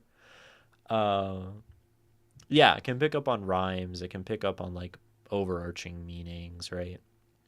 Um, Never tried ChatGPT to write anything artistic minded, just music, but it's an entirely different thing, I guess. Yeah, guess it can. It tries. I would expect it to try to mimic or emulate something really well. One time I asked it to write a poem like Bukowski, um, and it felt like Bukowski, but very very watered down. And I kind of nudged it and kept nudging it as it like make this more crass. And it eventually kind of got there. Um, Certainly never with like the same, I don't know, let's say like biting tone of his poems. So it does okay, you know. It's not a poet, right? um, yeah, I don't know. It's curious. I don't know. Do I still have the Chat GPT? We can try. Um, Maybe I don't know. Like I should probably put it. I would have to put in the original French text. That's too much work. Uh, uh, right. You wouldn't just want to say like, "Give me an English version of Invitation to the Voyage" because it would just find that on the internet. You would want to like put the text and then say, "Translate this for me," like preserving these things. Um, yeah, make it more true. I would yell at it at some point. Well, yeah, yeah, like it's more of like an interesting experiment more so than like trying to come up with like anything of artistic value because I don't think there's artistic value like on a fundamental level in the machine slop. Um, if we ever had if we ever had artificial generalized intelligence, as in, you know, a manufactured mind that feels and thinks, right, rather than mimicking, that truly like, you know, has like some kind of consciousness, I would respect its art, right? I would respect it as um because if it was a mind, right? If it was a creature, I respect creatures and thinking, feeling things. But uh, LLMs are not that. So also no reason to yell at them because they're just inputs outputs, right? Um, we've wandered around in this analysis. um, they've modeled that fly brain, so we're one step closer. Yeah, we're closer, and I think, I mean, people are certainly investing a lot of money and resources and into those kinds of things. I mean, probably investing too much money into LLMs and that don't do anything. Um, but yeah, just prompted it. It does work without putting the original text. And how does it do? How does it do, Leon? Um, like, I mean, I wonder if like the very specific instructions of like preserve the rhyme and meter of this, if it could accomplish that, since it can like detect probably those things kind of, but it can't understand like the rhymes are used here to make it feel this way. Um, my child, my sister dear, just think how sweet it were to journey there together, to live at leisure's pace, to love and die in grace, in that land like you forever. Yeah, it has like that pace grace thing. It doesn't do the rhymes right at the start, right?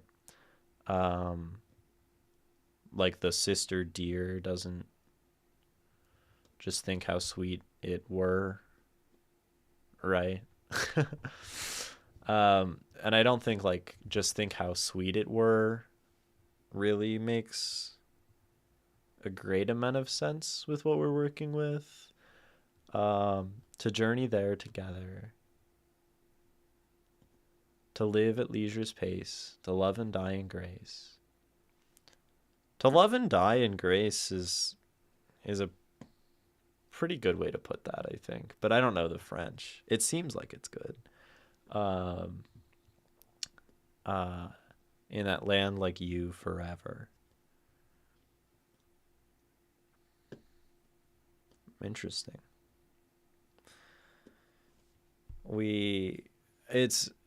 It doesn't it doesn't quite preserve the rhymes, right? But it's interesting that it does kind of move away from literal, right? A literal word to word translation where we have like this in that land like you forever. I actually don't know because I don't know the French. It's different from this. This one might be the way. It might be more literal than this poem. I'm not sure. I would be able to offer better comment on that if I knew the French, right? But I don't. So I don't know. It's interesting. Interesting. Great word.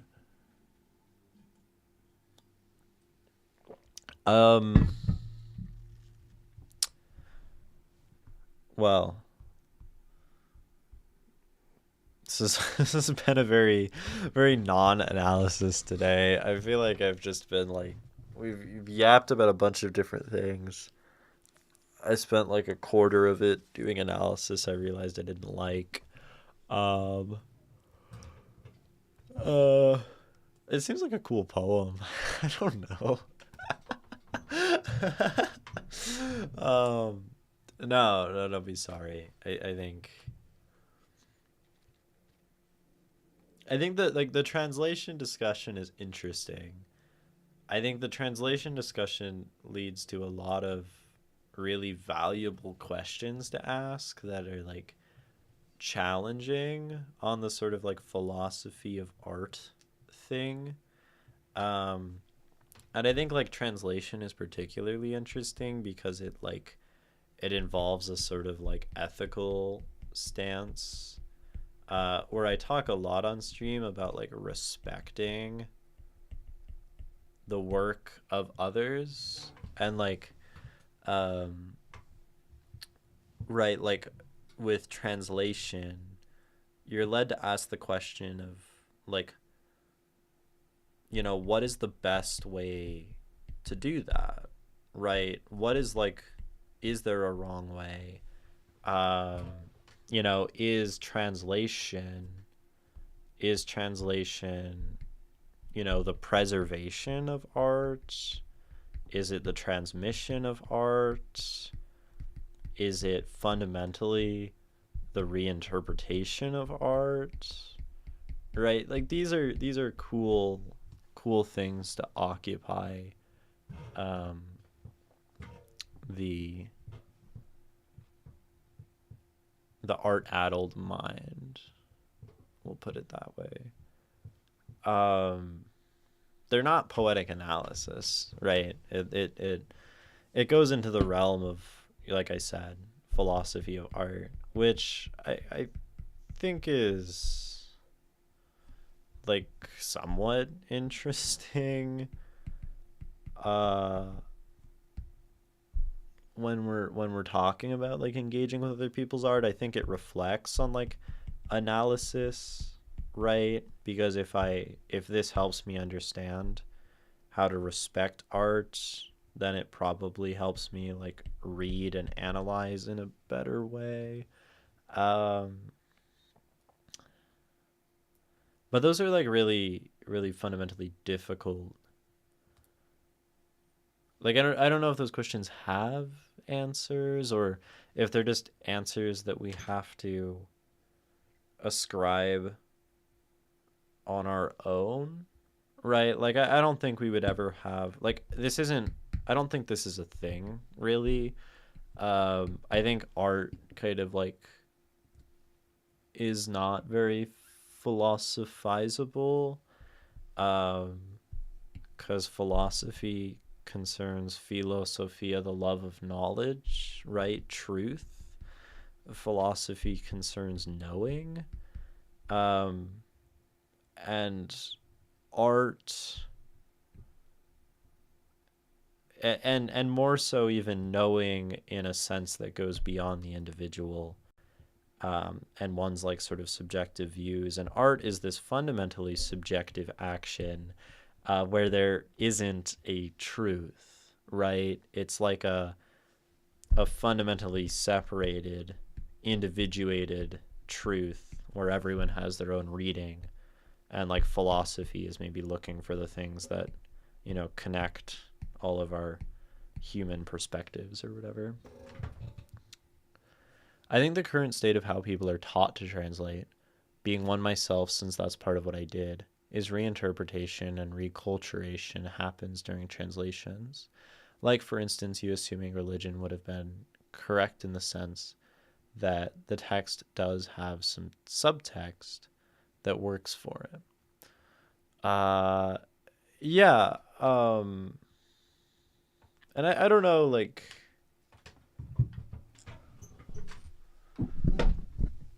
I guess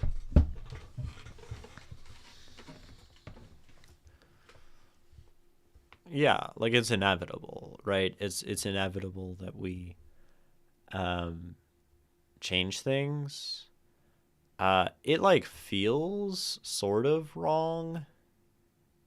I mean, like, right, like there's some threshold at which something stops being a translation.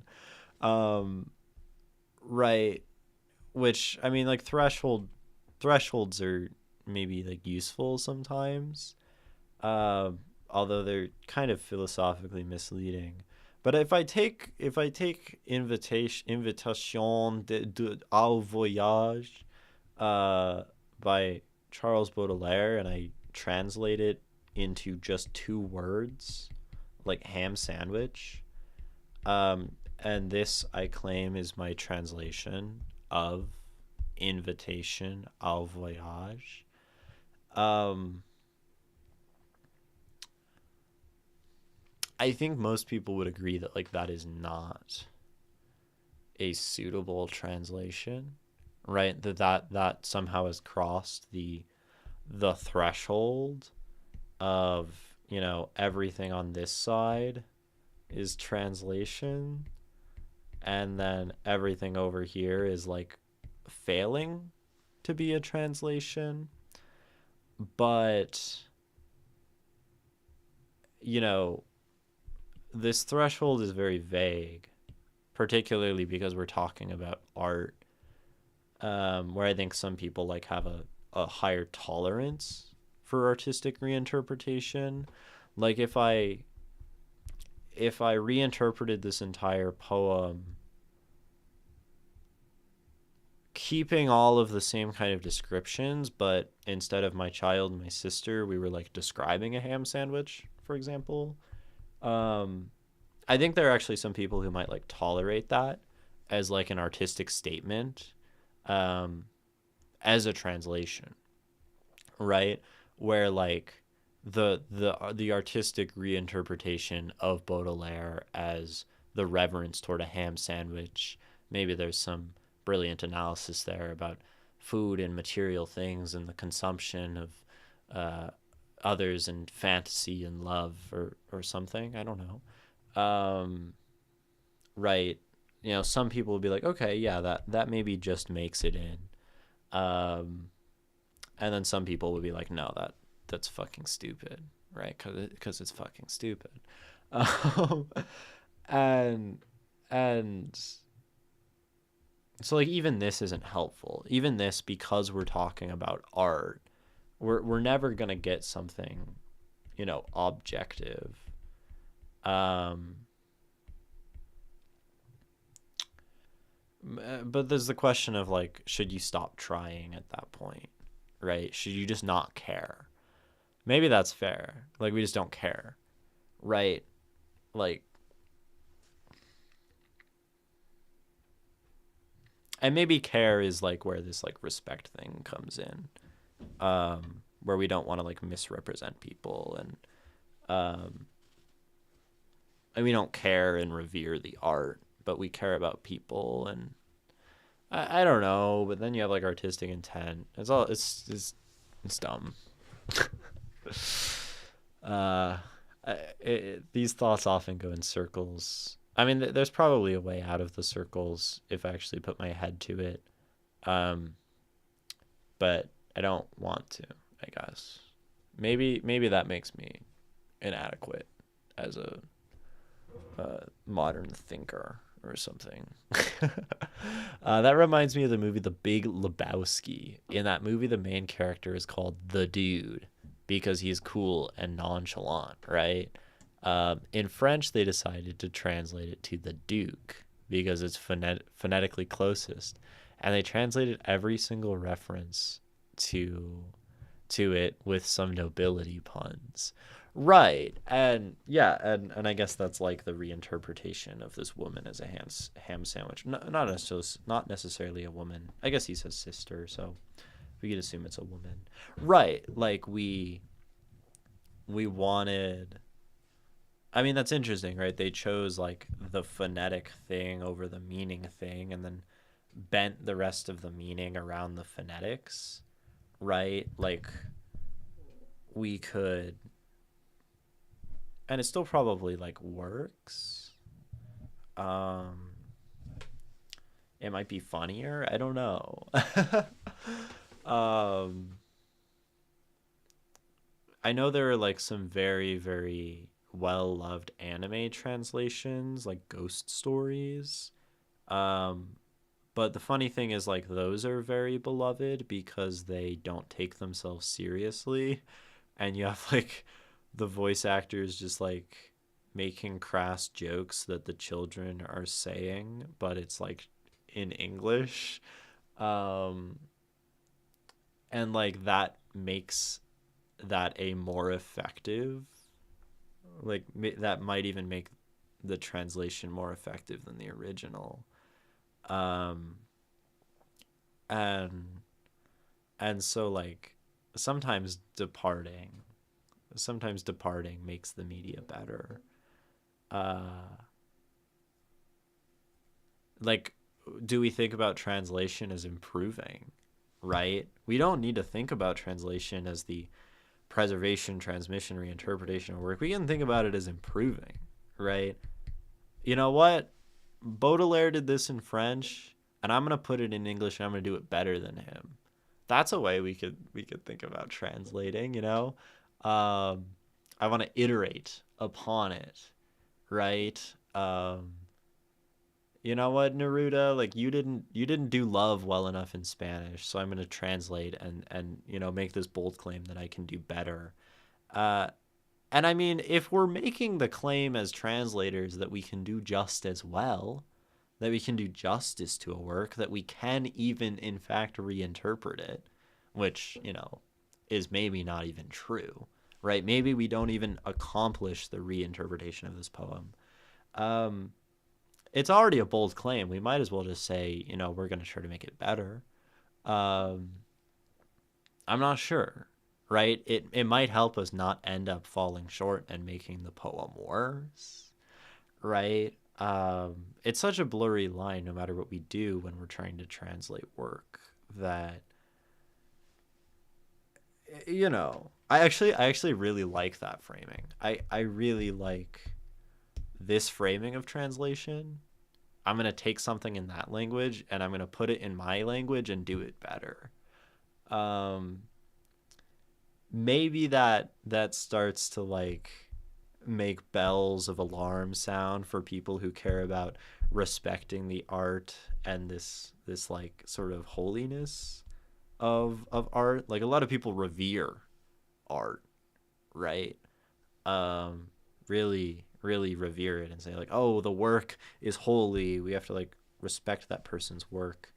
um if they're dead, I don't really care personally, but if they're alive, I try to be much more considerate. um but do it better is really fun, actually. I think like there's just, I think this whole like, oh, I'm gonna try to reinterpret it and capture it, right? uh is like a half measure, and it almost like avoids the conversation that you're already doing something extremely audacious, right? And you're just trying to make it sound humble. But if you really wanted to be audacious as an artist, you would go about the reinterpretation of art as improving of art. Like, I want to put this book to film. I want to put this, book to film. We also translate. We translate through medium, not just language. I want to take this book and put it on the screen. I want to take this song and translate it into a poem. you know, that's already audacious to even think that we can like capture it, right? So we might as well just say like, okay, I'm gonna put Dune on the silver screen. I'm gonna do Dune better than Frank Herbert did Dune. Um, I think that's a really really wise approach. It's sort of silly, but it makes sense in some capacity, um, right? Like just go kind of balls to the wall with your artistic translation. Um, but I don't know. I don't know. It's a movie that hits differently depending what language you watch. I'm a purist, so I personally dislike that kind of stuff, and I've been watching the original language version of everything for 20 years. When I can. Part of why I can yap in English. I'm pretty sure I would have learned Japanese if I had been a manga lover.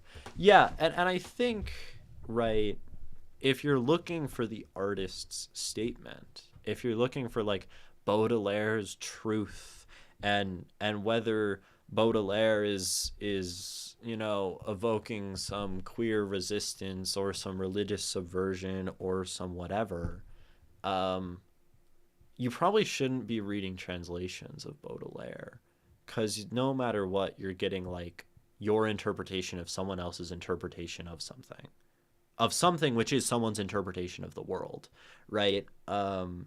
This makes me think of not Baudelaire but Baudrillard, who I really should actually read because I talk about him all the time and it's really relevant for art. He has this book that I haven't read that I tell people about all the time because I think it's a useful framework called Simulacrum, and Simulation and Simulacra. That's the one. See, I even messed it up. That's how bad I am at quoting Baudrillard. Simulation and Simulacra. And what this says, right, it sort of starts with like the semiotic idea that like everything we transmit to each other is these symbols that are like abstractions of the world. Language, right? I say like I saw a tree today. I'm using a symbol of tree to tell you about an experience I have, right? And so whenever we like, you know, share something or tell something or transmit something, we're creating like a simulation of reality. And then someone else might go, the person who I told, they might tell someone else and they might be like, Imogen saw a green tree today. And then someone else might say, oh, this person told me that Imogen saw like the green, was looking at how green a tree was. And then then the next person says, someone told me that Imogen was looking at the leaves of a tree. Someone told me that whatever, it's like a game of telephone, and a simulation, right, of reality becomes a simulacrum, whatever, when the original, when the new transmitted simulation no longer resembles the original experience, right? Which would be like someone saying, somehow getting through the telephone that like Imogen hates, only likes trees when they're green or something. But translation is like this, right? Where translation or poetry is already a simulation, right? Poetry is a simulation to begin with. Sometimes it's trying to be a very accurate simulation. where we're taking our experience and we're putting it into something imperfect. And a translation is a simulation of a simulation, right? And then our reading of anything is a simulation. So we have a simulation of a simulation when we're reading poetry, and we have a simulation of a simulation of a simulation when we're reading a translation. And at that point, right, at that point, with one translation, one extra layer of simulation, we might already have a simulacra, right? If I read this and I read this whole poem as rapture and God, and Baudelaire wasn't thinking about any of that, right? Like, I've just read a simulacrum of Baudelaire, or like created a simulacrum, rather. But I should read the book by Baudelaire, because then I would know what I'm talking about. But this stuff really fascinates me, and I think that these ideas are probably extremely relevant if we're trying to like understand this whole like translation philosophical preserving discussion, right? Because if we say like translation is the preservation and transmission, then our goal is to have our simulation be as close as possible to Baudelaire's simulation, which is as close as possible maybe to Baudelaire's experience. But then that assumes we can even understand Baudelaire's simulation of Baudelaire's experience, which is unlikely. I mean, it's like it's evident that we can, right? Because poetry can make us feel things. That's the beauty of simulation, is that we can go from like unique and independent experiences to like a shared sense of community and understanding of a world together. That's why we have language. But like, I don't know. I don't think I've gotten anywhere, but I've moved my mouth a lot and made myself sound like someone who thinks about things deeply. But usually I stop when I run into a wall, and then I just say, oh, whatever, I'll go live my life and write poetry.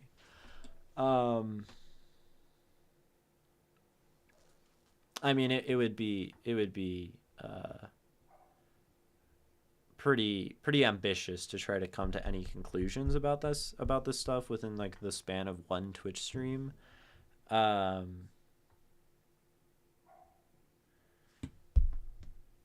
It's interesting though. We've left Baudelaire.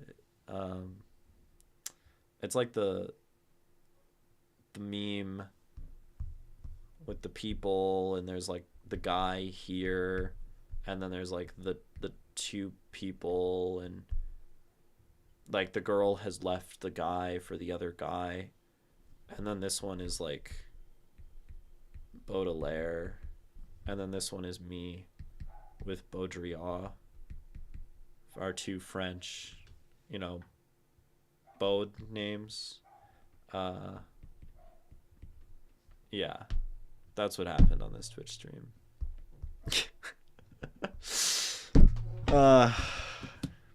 Thanks for coming to my TED Talk.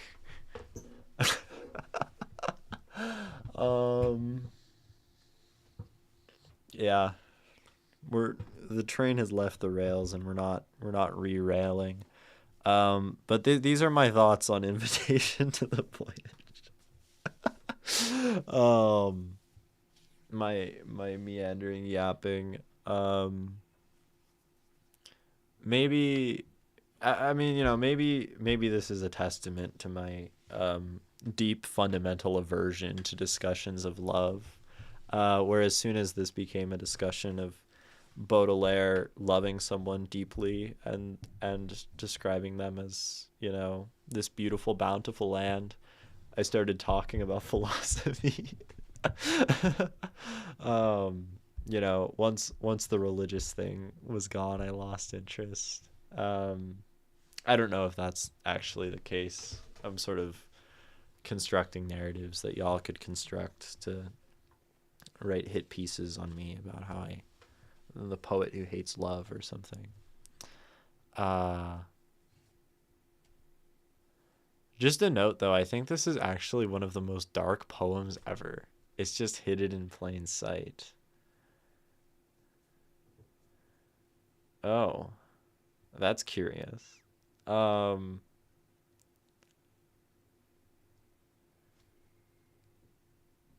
hmm. I mean, you pique my interest by saying that, Leo, and maybe I'll go back to it on my own time. Um, or you can share your interpretation if you'd like. Um,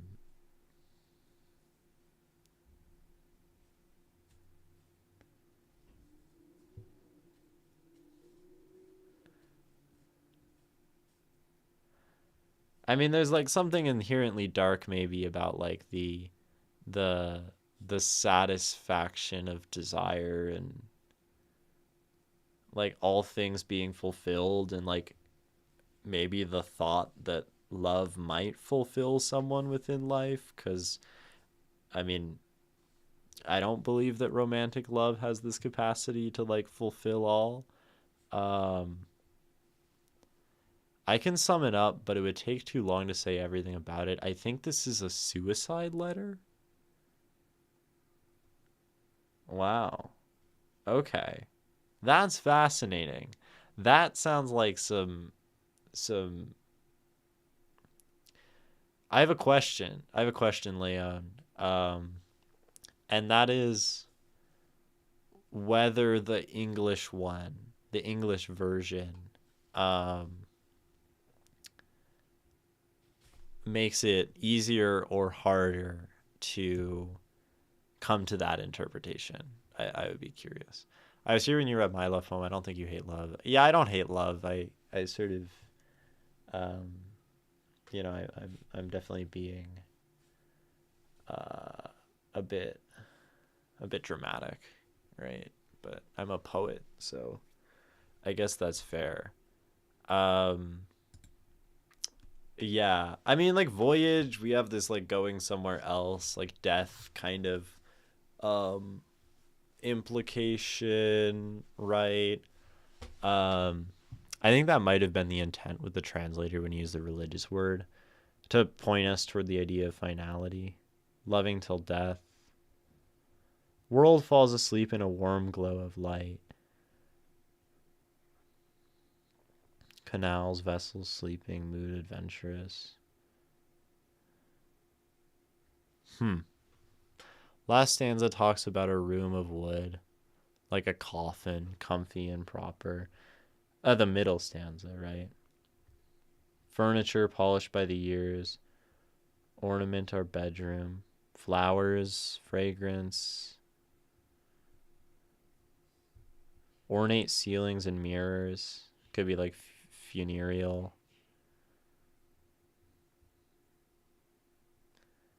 Whispers secretly to the soul in its soft native language, in the language of the soul. I mean, it makes sense, right?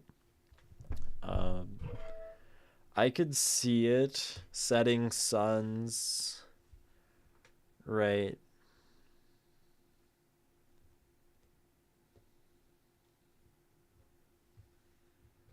Maybe. And it's not only the author's suicide, but also the person he addresses, which I don't, right, know. Um, the enough about Baudelaire. Who is he talking to? Is a question worth asking, right? um, yeah. I think maybe today I just wasn't entirely in a super analytic headspace. I think that's okay sometimes, right? It's on the darker spectrum of interpretation, I guess. I mean, it definitely like from the text that I read, like is taking some textual leaps, but like it's okay to take textual leaps because it's poetry. I mean, this is a whole other thing when we were talking about like the sort of philosophy behind this stuff. Um, right, like should analysis be textual is a question that I think even is difficult to answer, right? Like, and I guess even can analysis be textual? um, but like, if we,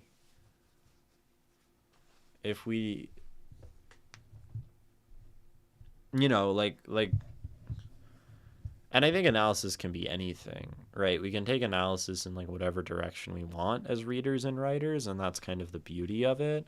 Um, that analysis is about what you think and about what the poem evokes for you, the reader, individually. Um, and and you know, maybe this poem just didn't evoke an immense amount for me today. It might evoke more in different things tomorrow. That's a whole thing, right? But like, if we entirely abandon the idea of textuality, then the whole thing is just analysis is just talking about like the things you're feeling as you're spending time with this poem and the things you're noticing as you spend time with this poem. And noticing kind of has a textual connotation.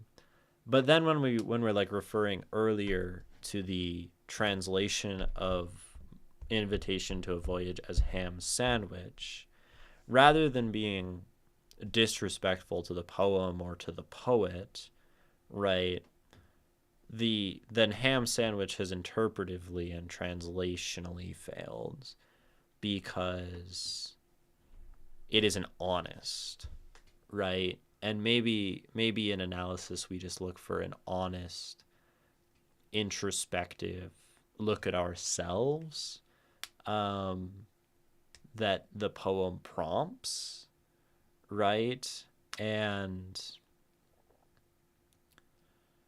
And then translation is, you know, this act of trying to transmit that feeling, our feeling, in which case textuality doesn't matter, beyond the fact that text, like the text is the vessel through which we engage with ourselves.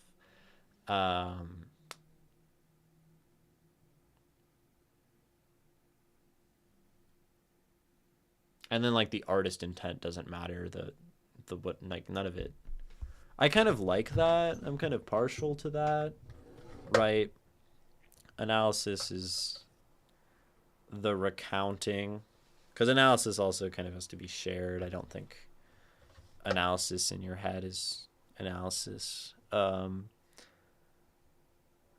I need to like rewrite my whole workshop.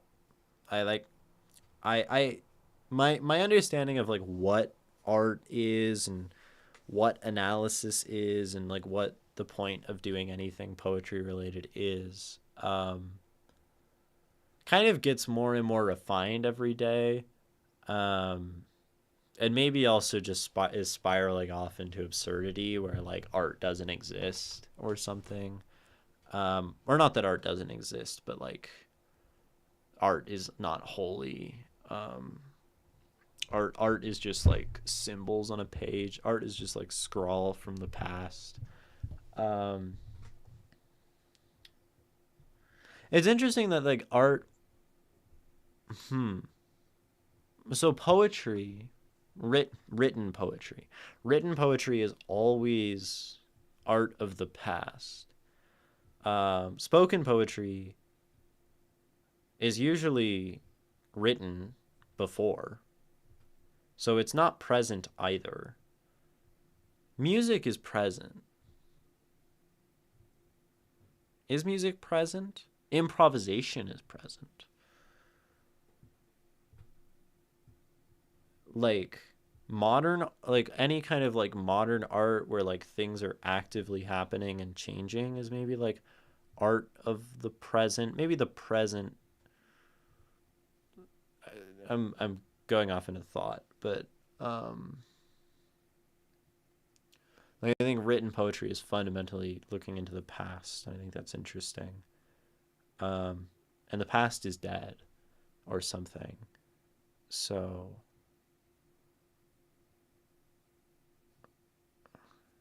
I don't know.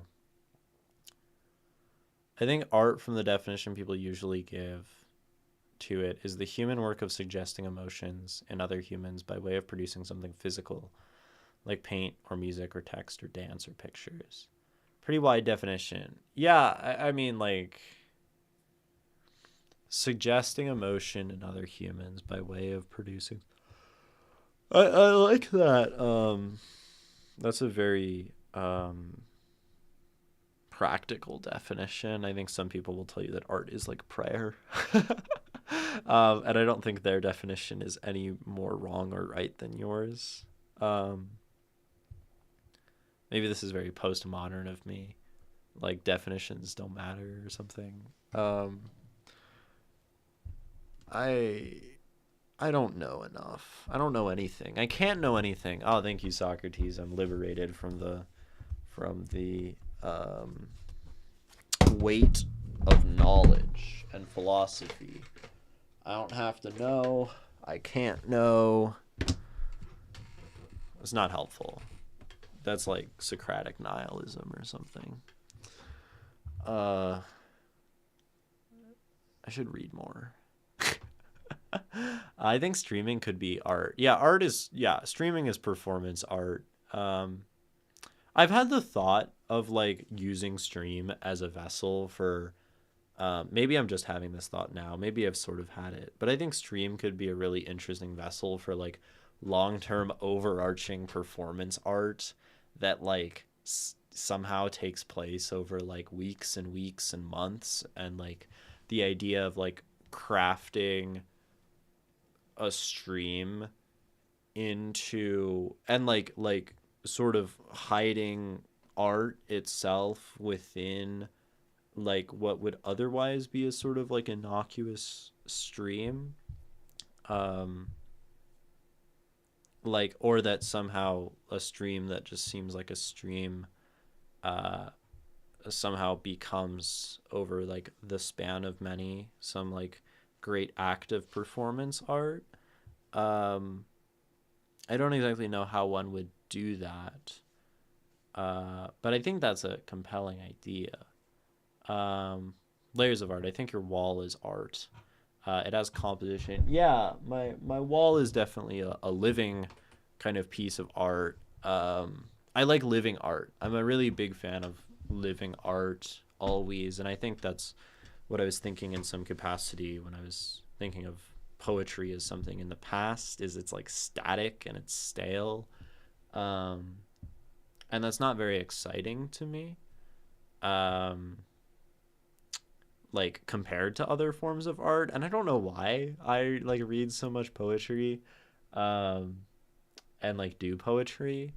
um like genuinely sometimes I think um like I'm much more suited, like emotionally, philosophically, um toward other forms of creation, um because I actually like kind of dislike the permanence of poetry. I really like improvised poetry. I like standing up and putting words together and them being like momentary and then gone. I think improvisation is has got to be like one of like the pinnacles of the artistic sort of experience, to create something beautiful and fleeting. Um, but to entirely acknowledge and live within that beauty while it exists and try to create something as beautiful as possible, knowing that in just a few moments it will end and be gone, right? I think that is, um, I mean, that itself almost acts as this metaphor for life of choosing, um, to live beautifully, choosing to engage with beauty and the moment fully and without inhibition, right? Knowing that it will end. Um, and I think the art that looks to like put things down on a page sometimes like this whole preservation stuff, Like, it bugs me sometimes. And like, someone posed a question to me the other day of the ethics of buying a piece of art and then destroying it, right? And I said, um I think that's okay, you know, um because like one angle is that the artist has like commodified their thing, and when you own a commodity, you can do whatever you want with it. You can destroy it if you want to. Um and that like that is the price of relinquishing your piece, and commodifying it, that it can be, bought and then thrown off a cliff. um that's very powerful, I think. I mean, it's like, and people seem like the person I was talking to seemed very surprised by that, because they had this sort of, seem like value for art itself, and that like art as artifact is sort of holy, and that like to destroy a piece of art is like doing something bad. Um, and I'm not sure if that's like inherently the case. Um, it's only like bad if you've like ascribed like value to this thing as like something that like supersedes time. Um, like we think of great works of art. We think of like Michelangelo and like his statues or whatever, and that these things like distribute beauty to people over incredible amounts of time and like serve to sort of like immortalize the artist. Um, but the other option, right? I think that's one option, and there's another option to create art that is fleeting. I guess we think of like the Banksy kind of approach, like creating the piece of art knowing that it will be taken off the wall, painted over, or even the painting that shreds itself. The jazz musician, playing for, nobody, in the corner, not being listened to, but like maybe if they're like truly an artist in that moment, they're trying to create something as beautiful as possible within that context. Um, I find myself much more attracted to the fleeting one, than the immortalization one. Um, and at least conceptually, right? I like it conceptually. I like the moment. I like the present. But the funny thing is that like I do all this analysis and I do all this stuff that's like looking at. I mean, maybe part of it is that like analysis is didactic, and in many cases, I'm looking at like people's works in progress. Um, it can feel stale actually to read like some of the established famous pieces or whatever, because they're like there's no dialogue. Um, like they say their thing, and I might be able to engage with the thing they're saying. Um, but there's never like elaboration. There's very little like kind of humanity in that. And I wonder if that's why I like maybe I do prefer analyzing people's poems because it's present. Because that like might actually help you all. And I guess reading Baudelaire can maybe like help people in a didactic sense by y'all like looking at me analyzing it and learn something or whatever.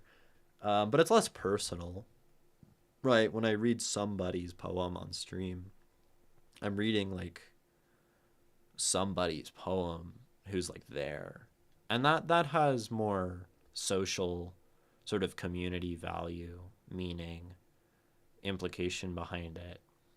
Uh, and that moves closer toward the temporal, right? It's like I'm just thinking out loud. Um, I like stream. This is why I like streaming more than anything, because stream is me providing myself a space to think out loud. Um, and and it's a space where I'm like not crazy for talking to myself. And I mean, I could just talk to myself in my bedroom all the time. But I think I would start to feel like I'm crazy. And like the idea that there's someone listening to the things I say, like maybe is what makes it feel more natural. Like as a streamer, I engage in the parasociality of like the fact that someone is hypothetically listening to me. Um, but yeah, stream creates a space for me to just like think sometimes and just talk about stuff. And for the longest time with like the poetry, it was like to figure out how to analyze poems and think about thinking about them, right? And now, like, I mean, like I do that. I don't know. Like I still have a ways to go on like interpreting art, or maybe I've like maybe I'm getting closer and closer to like talking myself out of like the interpretation of art. Um, and maybe it should just be prayer. Maybe it should just be holy and momentary and like, and maybe that's. I think that's what my there's like this whole thing in Hegel called like Shon Sila, the beautiful soul, which is like the person who like chooses like art and beauty and love as opposed to like moving fully into like detached. I haven't read enough Hegel. Um, my friend talks about it. My friend Gavin, he reads. He's like the Hegel expert or whatever. It was like Heidegger, um, and I wonder if I fall into that. Um, I think that's okay. Um,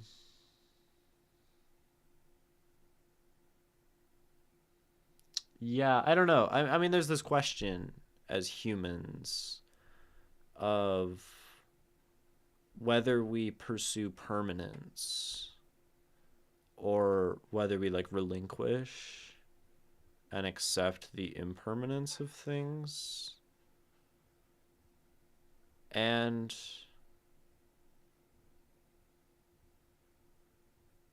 I mean, I don't, those things can coexist, right? Like maybe Charlie Parker relinquished the impermanence. Well, he was like on drugs. He was very troubled. Um, like the great jazz musicians. I've been thinking about jazz. Jazz has been on my mind a lot because I've been playing jazz a lot. Um, like they relinquish permanence by doing something momentary every time they go out on stage. And yet, like, people record that, right? And they like make it permanent. And then they would go and like record records and sell records. And um, I wonder if that was hard for like the eminent jazz musician, um, the greats, who, and I don't know. I mean, I don't know if Charlie Parker, John Coltrane were like philosophizing so much about the things they were doing. Maybe they just liked playing the saxophone. Um, but like to take an improvised line, a song, right? To be in the room recording, in the studio recording, and then to say like that improvisation is the one that gets immortalized and gets put onto vinyl. Um, seems like it would be an incredibly difficult decision, and like how would you know, right? Um, like how would you ever like make that decision of like which moment is worth immortalizing when you could just like choose to continue living within the moment. I don't know. Um,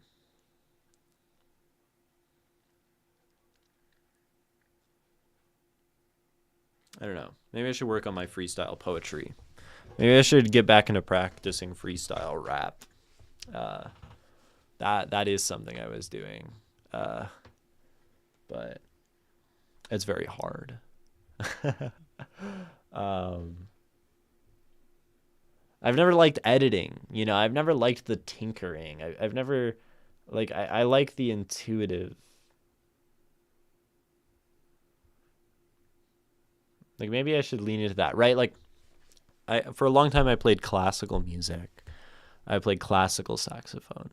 And I would learn the piece and stuff, and I would like get it to be competent. And I would get it to about 90% of like learned. And then I basically wouldn't be able to practice it anymore. And I knew how to do the last 10% of the phrasing and the perfect articulation and the perfect vibrato. But then I just didn't want to anymore. Because it was like this like granular and fine iteration that I just don't care for, in the same way as like editing a poem to decide like whether the comma goes here or there. Which is really funny, like that this is how I see art.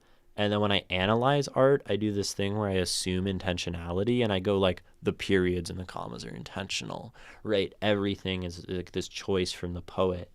And I think maybe it's just like the difference between analysis and art is analysis, you work with everything you have to work with.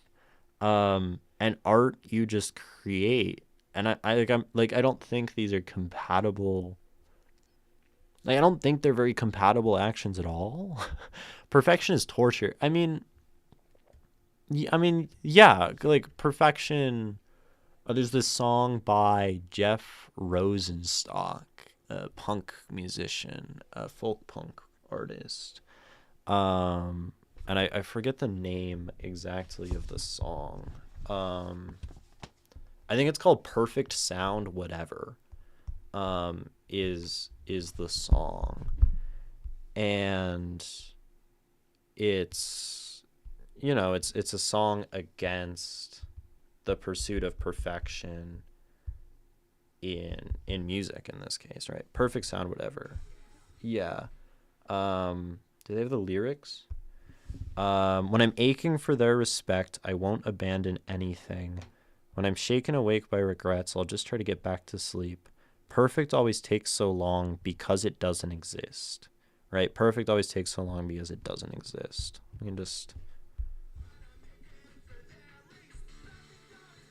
So long because it don't exist. Yeah, like what is the point?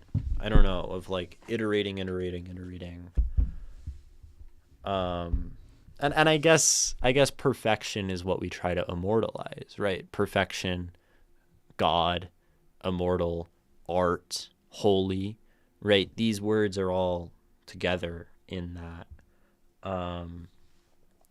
This like, I don't know, like, like the golden chain of Homer and all of that.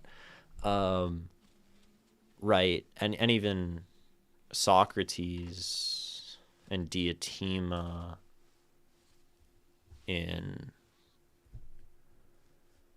that book. I don't know. And maybe that's okay. Like right now I don't want immortalization. I don't want perfection. And so I like shouldn't pursue those things. And maybe later in my life I will. Like maybe I'll be 40 and I'll like actually realize I'm going to die. I mean, I know I'm going to die, right? Like I tried. But like I can probably just create intuitively until I get bored of that. And maybe I never will, right? And that's okay. You're definitely listening, Leon. I love listening to your voice. I appreciate that. I guess. I don't know. Sure. I like listening to my own voice because I'm fully capable of like sitting here, right? Um, that reminds me of Socrates, who didn't want his stuff written. He actually never wrote anything during his life. Yeah, it was Plato, right? He wrote it all down. Yeah. And that's why you have like Socrates' dialogues by Plato, right? Um, I think it's also a very generational concept. Humans were looking for perfection all their existence, but now we are touching it in some ways. It seems one is interested. It seems no one is interested to do the last bit of walk toward that. I mean, some people are, right? Like the perfection of human, like one could argue that like the perfection of humanity is a technological singularity where we create an intelligence and we mirror our creation myths and create intelligence beyond ourselves and like move into the realm of godhood and create intelligent systems that can sustain us infinitely and Peter Thiel, right? Um, there are people who think that. There are people who believe that, right? There are people like Brian Johnson, the guy who like is like the health billionaire dude who like um wants to achieve like the perfect everlasting form of the human body, right? Um but I guess like at that point, once we are like if we achieve perfection and like human like this singularity of like form and infinite carrying on immortality, the only thing left to do at that point is to create things that are fleeting, right? um that like right there's no to either. I mean, maybe that's always the case. You can try to create the most perfect things, or you can create things knowing that they will disappear.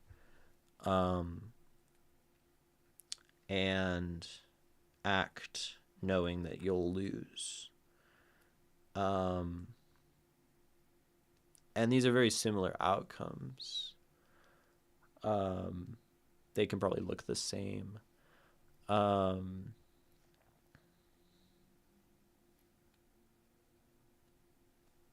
but yeah, I think that's a choice that like is worth thinking about, if not making. Um, like if I were to consciously like every moment of my life live in this way that was like truly embracing the fleeting nature of things, I would just be like probably uh very free, more so than I already am. I'd probably be making a lot more music. Um and I'd probably be doing it better. Um I don't know. I don't know.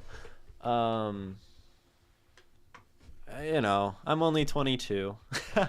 When I get to the bottom of those lines of thoughts, I think, wow, I'm only 22. I don't have to have this shit figured out yet. And then I come back to like being dumb, you know? And I sit at the surface for a while, like floating in like my preoccupation with the present existence, and then I start thinking a lot, take the plunge, and I'm like, I'm human, and I'm 22 and don't need to know shit, right? Like I'm just stupid.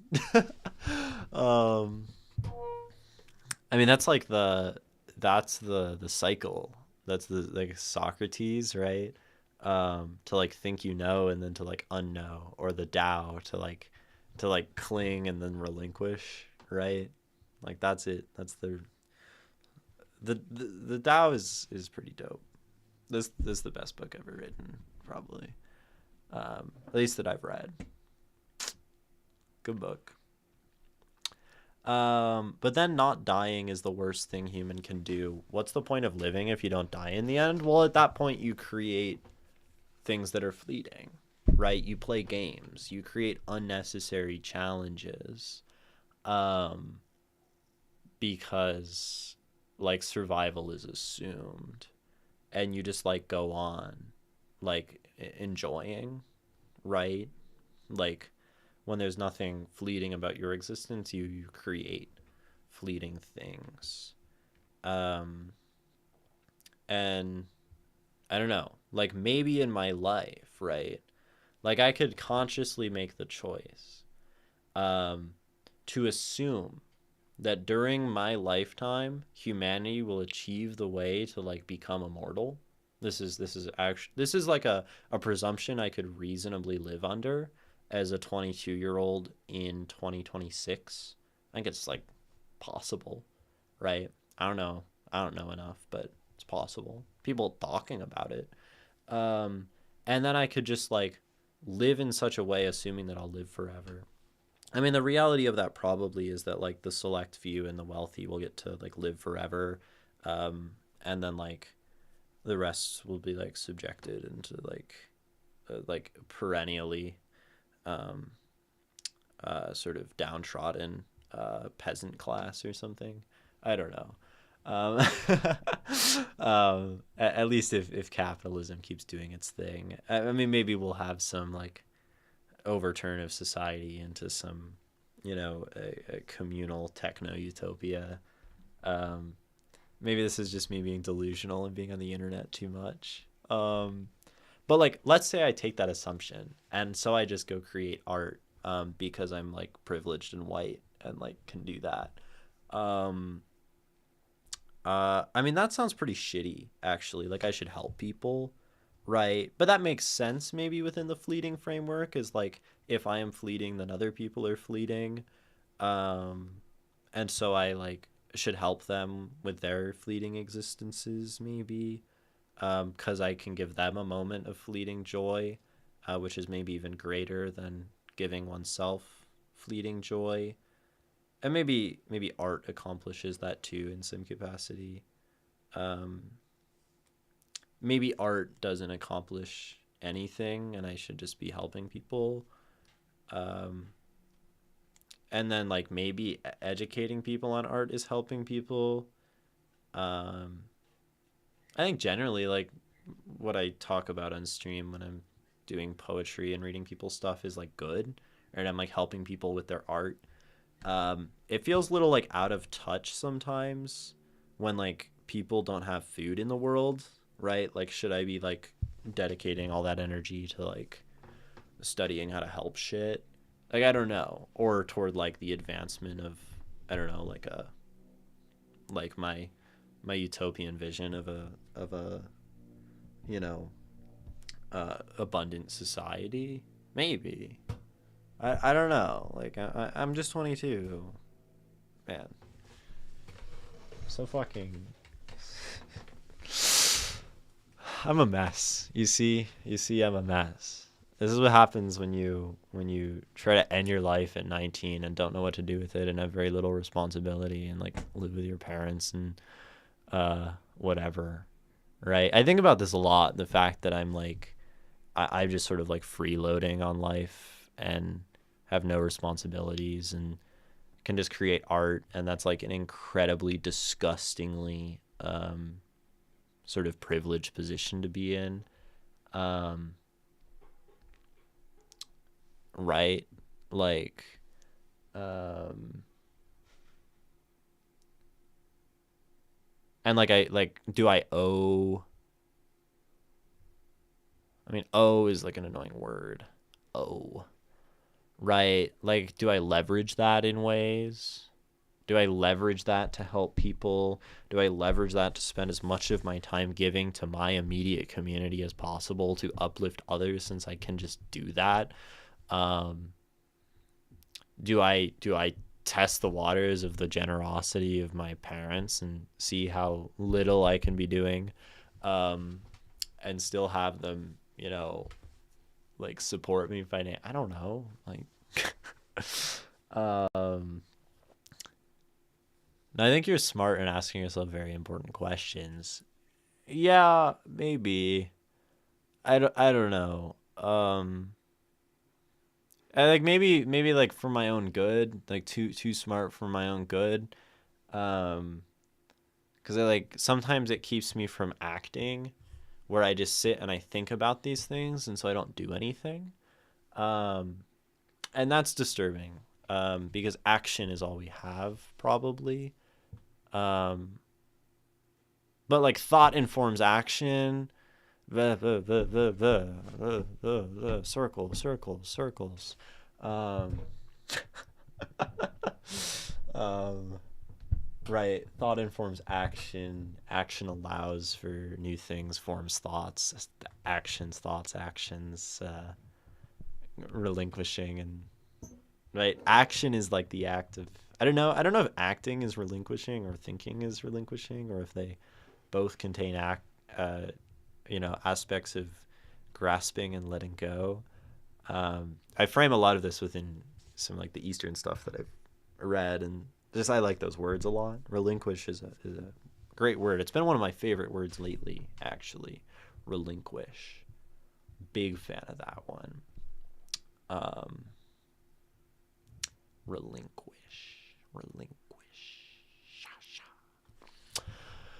Privilege only matters for certain aspects of life, and certainly doesn't overwrite the lies our brains feed us. Yeah, yeah. I mean, it's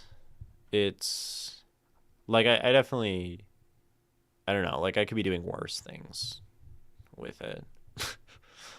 You're searching for purpose, but I think your purpose and everyone else's is to be happy. Actually, yeah, I think that's useful, right? It's good to be happy. I think I'm mostly happy.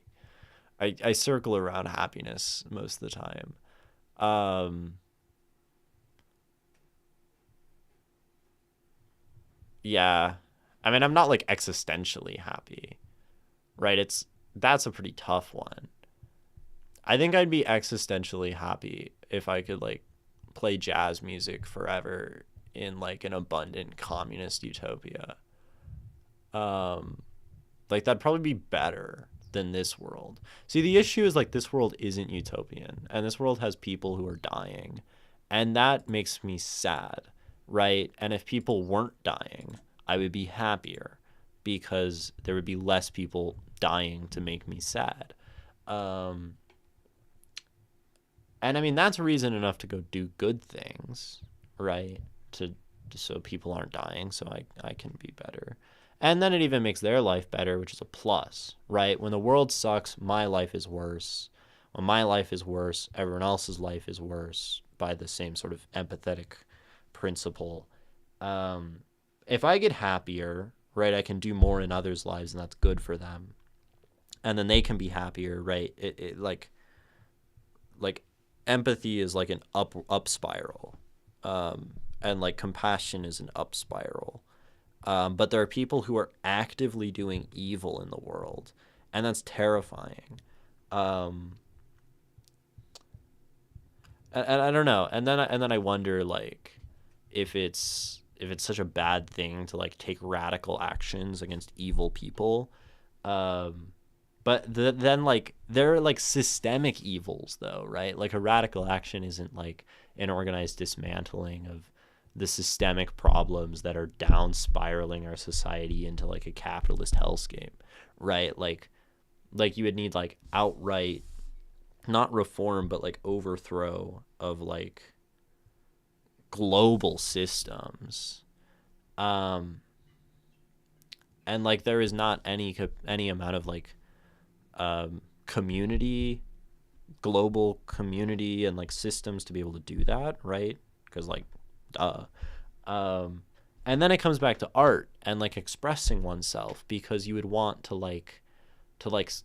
kind of express and like bring people together and um, like communicate this pain so that like we can collectively like approach that pain and like make a better world.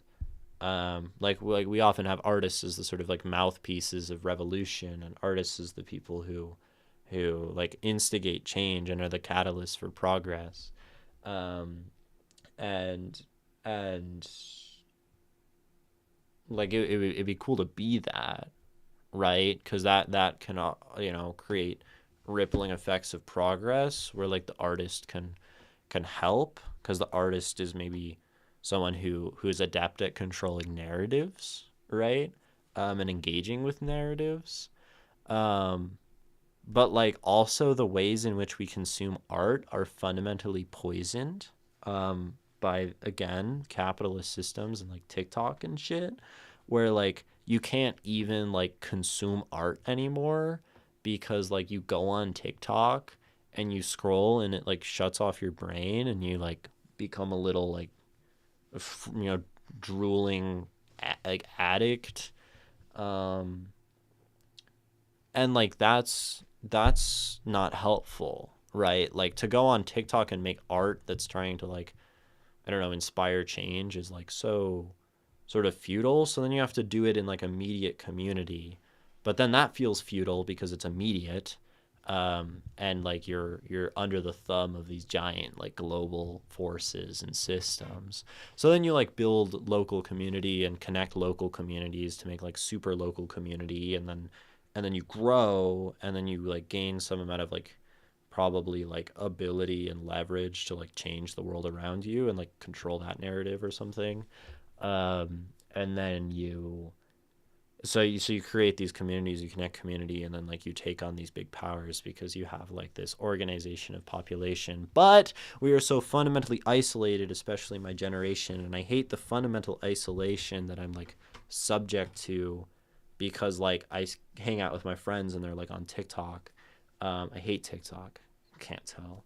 Um, but even like just like the lack of even something like labor organizations and unions in America, because those have been like stamped out, and like um, social media and social isolation. You have like the young American male, the male loneliness thing, which I think is a very real like issue. You see like looks maxing and incels, and I think these are like really important things to talk about because like these people are so alone that they're looking to like individually maximize themselves to like be able to function in the world, and that's like playing into this individualist mindset as opposed to collectivism, which might help. um, which is why I think the answer to looks maxing is body positivity, um, in a sense, because this is such a rant. This is such a like I'm just gone. Um, right, because like body positivity is a collectivist look at enabling everyone through destroying the judgments on bodies, where looks maxing is the sort of upholding of the single body to give oneself more power and more influence.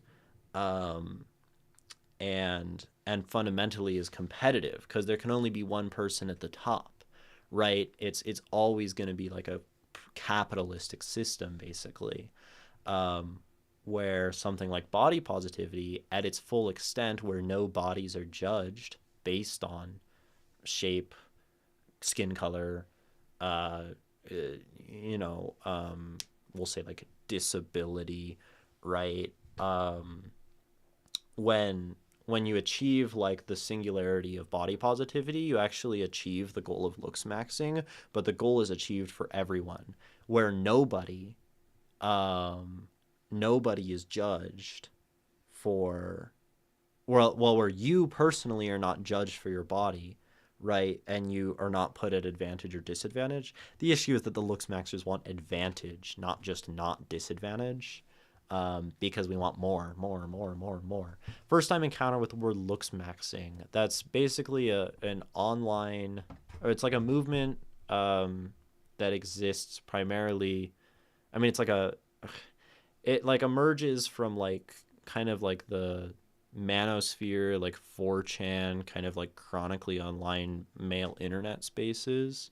Um, immediately popularized recently by a streamer on Kick called Clavicular.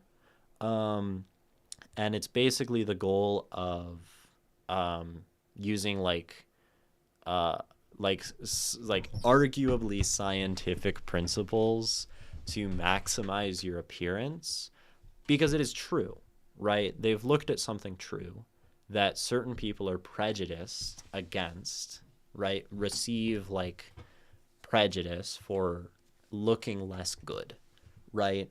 So they've tried to maximize the um the male appearance, we'll say, um uh, so that they can have advantage in all spheres of life. Because in dating, when you're like maximally um, good looking, you do better.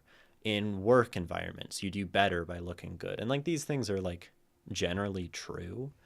Um, but I think the idea of like the individual pursuit of that is very problematic because it's just reinforcing the idea of competition, um, and continues to drive people to isolation because then everyone else becomes competition. And whereas something like body positivity is like the collectivist version of that. I think it's interesting you only see like the looks maxing mindset in men. You sort of have feminine looks maxing, and like we've had like beauty standards like, for forever, right? And more so women than men are subject to like these beauty standards. Um so there is sort of like a feminine looks maxing.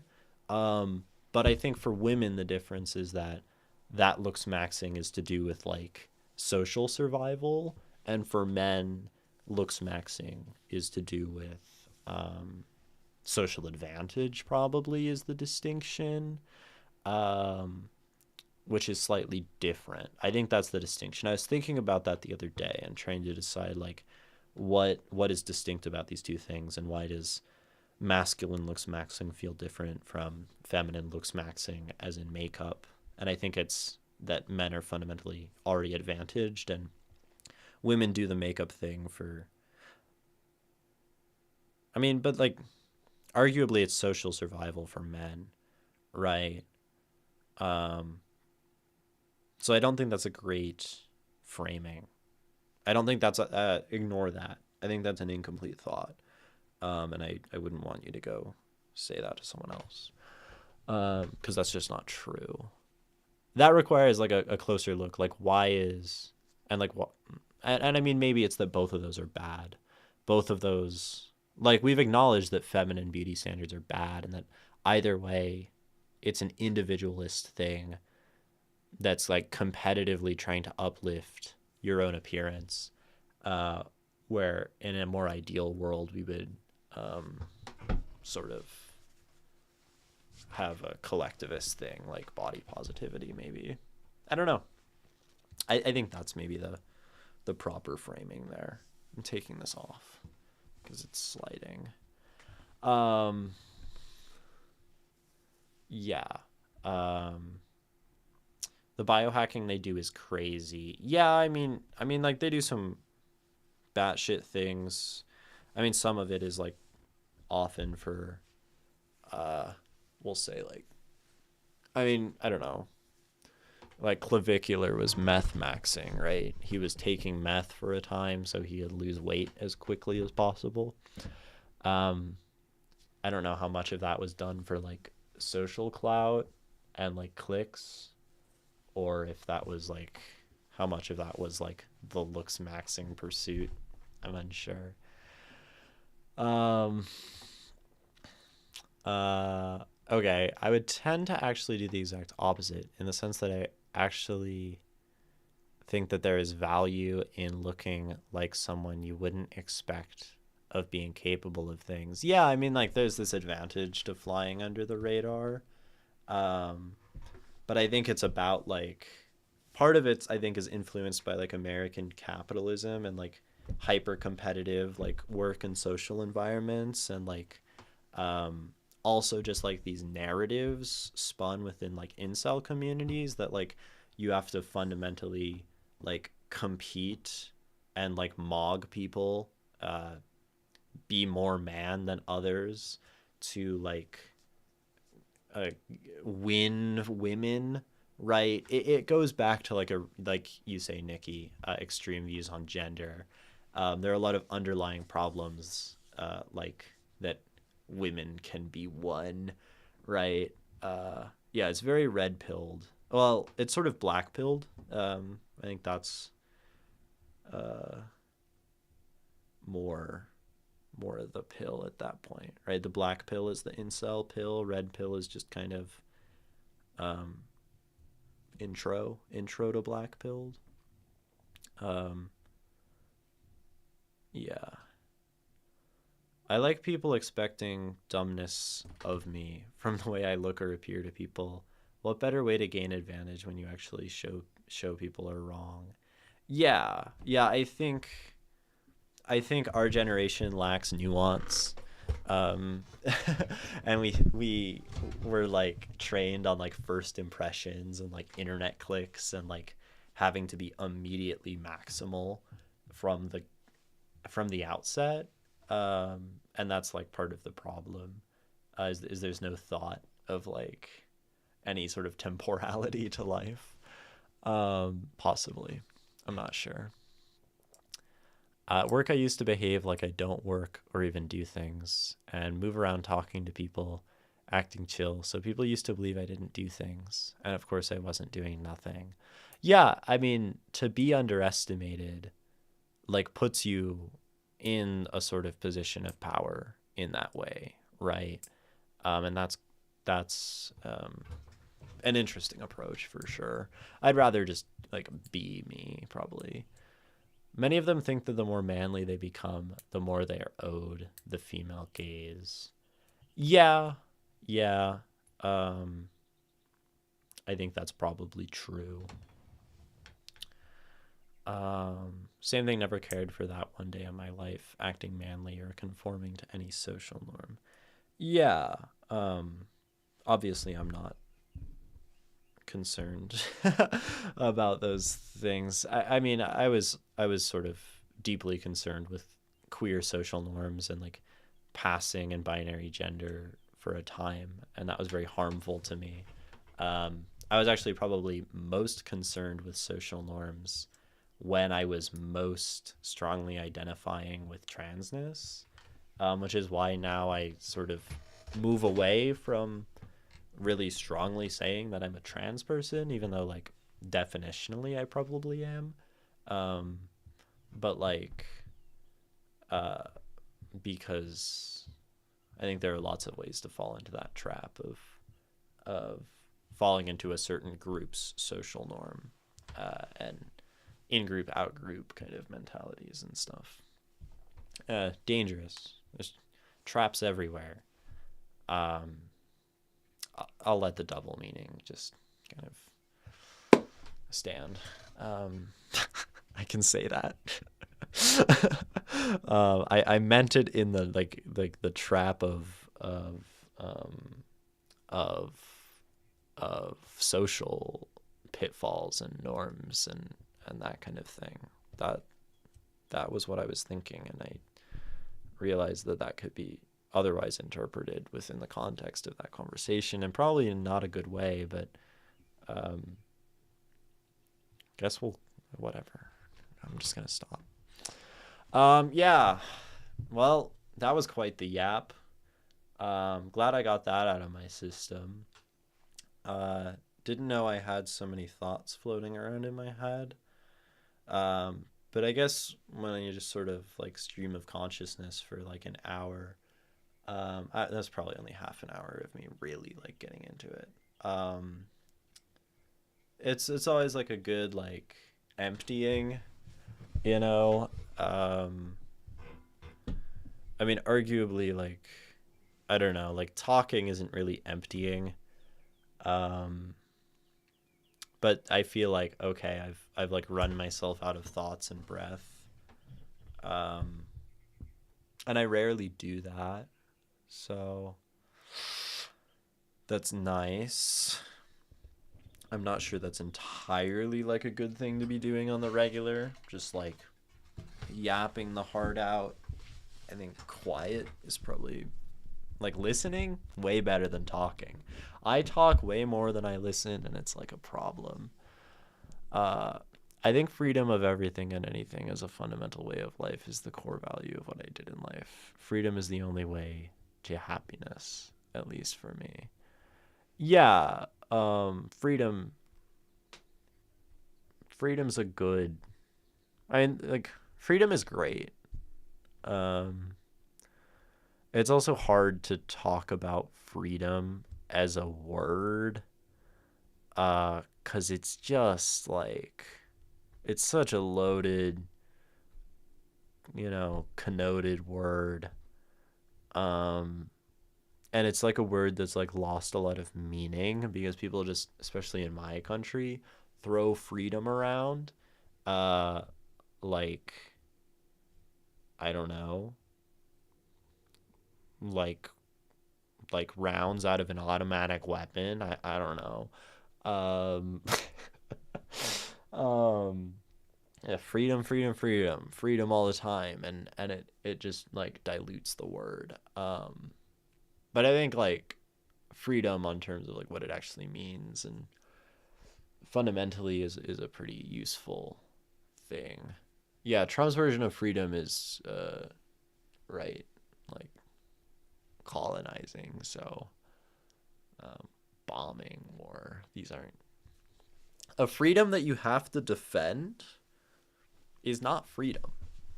A freedom that involves the taking of another's freedom is not freedom. A freedom. Yeah, I feel like those two, that's enough, right? Um, a freedom you have to defend is not freedom. And a freedom that takes others' freedom is not freedom.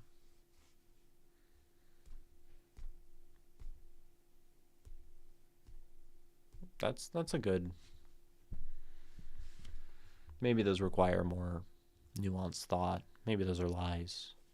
I think most things I say on stream are lies. Just in that I say things and um, maybe it's the whole like simulation. Like your interpretations of my words are just distant from my words. Like maybe I've just lost the plot on communication. I don't believe anything. I think I believe things. I have values, but I I have values. I don't have beliefs. I don't know. I probably have beliefs. I have opinions. I don't fucking know. Too many words. There are too many symbols. There's too much. Too many. Right. Freedom is a simulacrum. When Trump uses freedom to talk about bombing, that's a simulacrum of this. Sorry, of the simulation of the experience of feeling free. Um, wow. I mean, I don't know. I haven't read Baudelaire. Everything I could be saying could be a simulacrum of his work, which is incredibly awesome, right? Um, like I've formed my own independent, subjective definition of or like understanding of Baudelaire through listening to other people talk about Baudelaire, which is probably bad. I mean, it doesn't matter because it like helps me get my points across. Um, and that's all it ever is: communication and community and humanity and expression. Uh, okay, that's enough of a tour of the inside of my brain for today. It's not what I was expecting to do on today's stream, but it is what I did. Thank you, Leon and Nikki, for sticking around. Um, uh, I hope that was interesting, entertaining, concerning, whatever. Um, any one of those things. Wait, did you read Baudrillard in French or translate? I didn't read. See, that's the best answer. Did you read Baudelaire in French or English? I just didn't read him, but I have opinions, I think that's I mean that's anti-intellectualism, that's anti-knowledge. Those are bad impulses. I think they're kind of funny though. And I can say them because I'm so obviously invested in like having knowledge, right? Like y'all are sort of actually witnessing something that's like pseudo nihilistic. I don't like doing this. It feels like vomiting all over my feet. That's what I'm doing. I'm excreting bodily excess into a microphone. And but William Blake says, as William Blake says, from the Proverbs of Hell, because it always comes back to the Proverbs of Hell.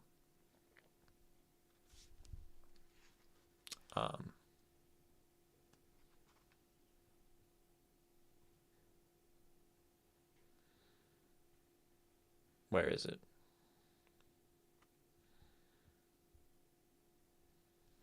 I'm gonna find it before the ad hits. Gotta quote Blake. Oh, exuberance is beauty. I like that. I also like the most sublime act is to set another before you, but I'm looking for something else. Oh man, these are all so great. It's the one about like suffering when you've Dude, these are freaking dope. Y'all read the Proverbs of Hell. The Proverbs of Hell go crazy. Yeah, I can't find it actually. He who has suffered you to impose on him knows you. And you all for the last few hours have suffered me to impose on you. Or something. I don't think it's a pretty like misquoting happening here. I actually don't know Imogen pronouns. Anything. Don't care. He, she, they. Yeah, whatever. You try out a neo pronoun if you want practice, because someone in your life has chosen to use neo pronouns and you need to like practice that. You can do that too. It's a pretty postmodern way to do my pronouns. There's a dude getting roasted on Threads for complaining there was too much cheese in his quesadilla. I think you're golden. I guess they truly know him. They've suffered. Is that how I should end stream? He who has suffered you to impose on him knows you. End of every stream. That can be my outro, right? It's super parasocial. I mean, there's a parasocial reading of it, right? That you know me by like watching my stream because you're suffering my imposition onto you by me putting my face on the internet. That's super postmodern, actually.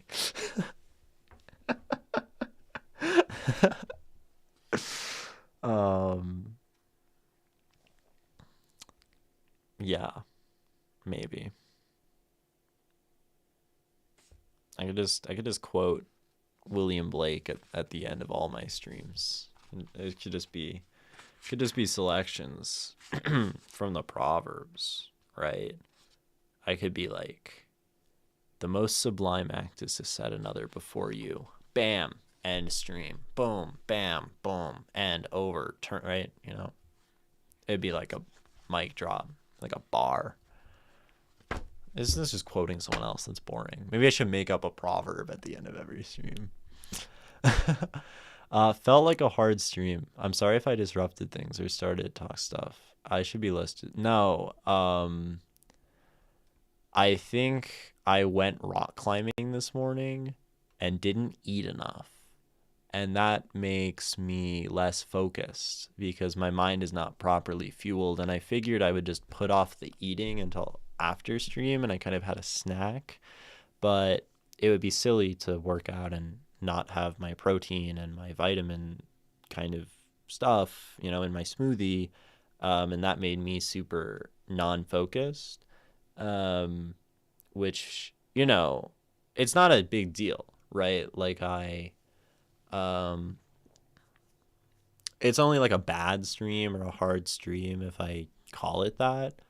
And at the end of the day, like, I don't know, either way, I'm taking this absurd action of like talking into a microphone, like people watching, like, And like,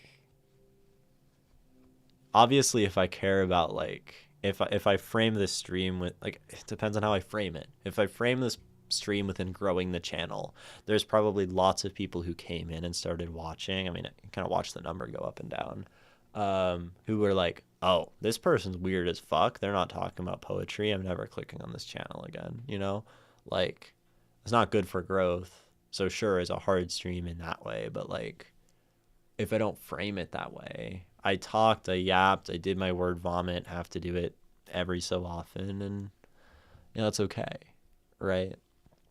But I should go eat something. Thank you for watching. Keep making art you love. Bye.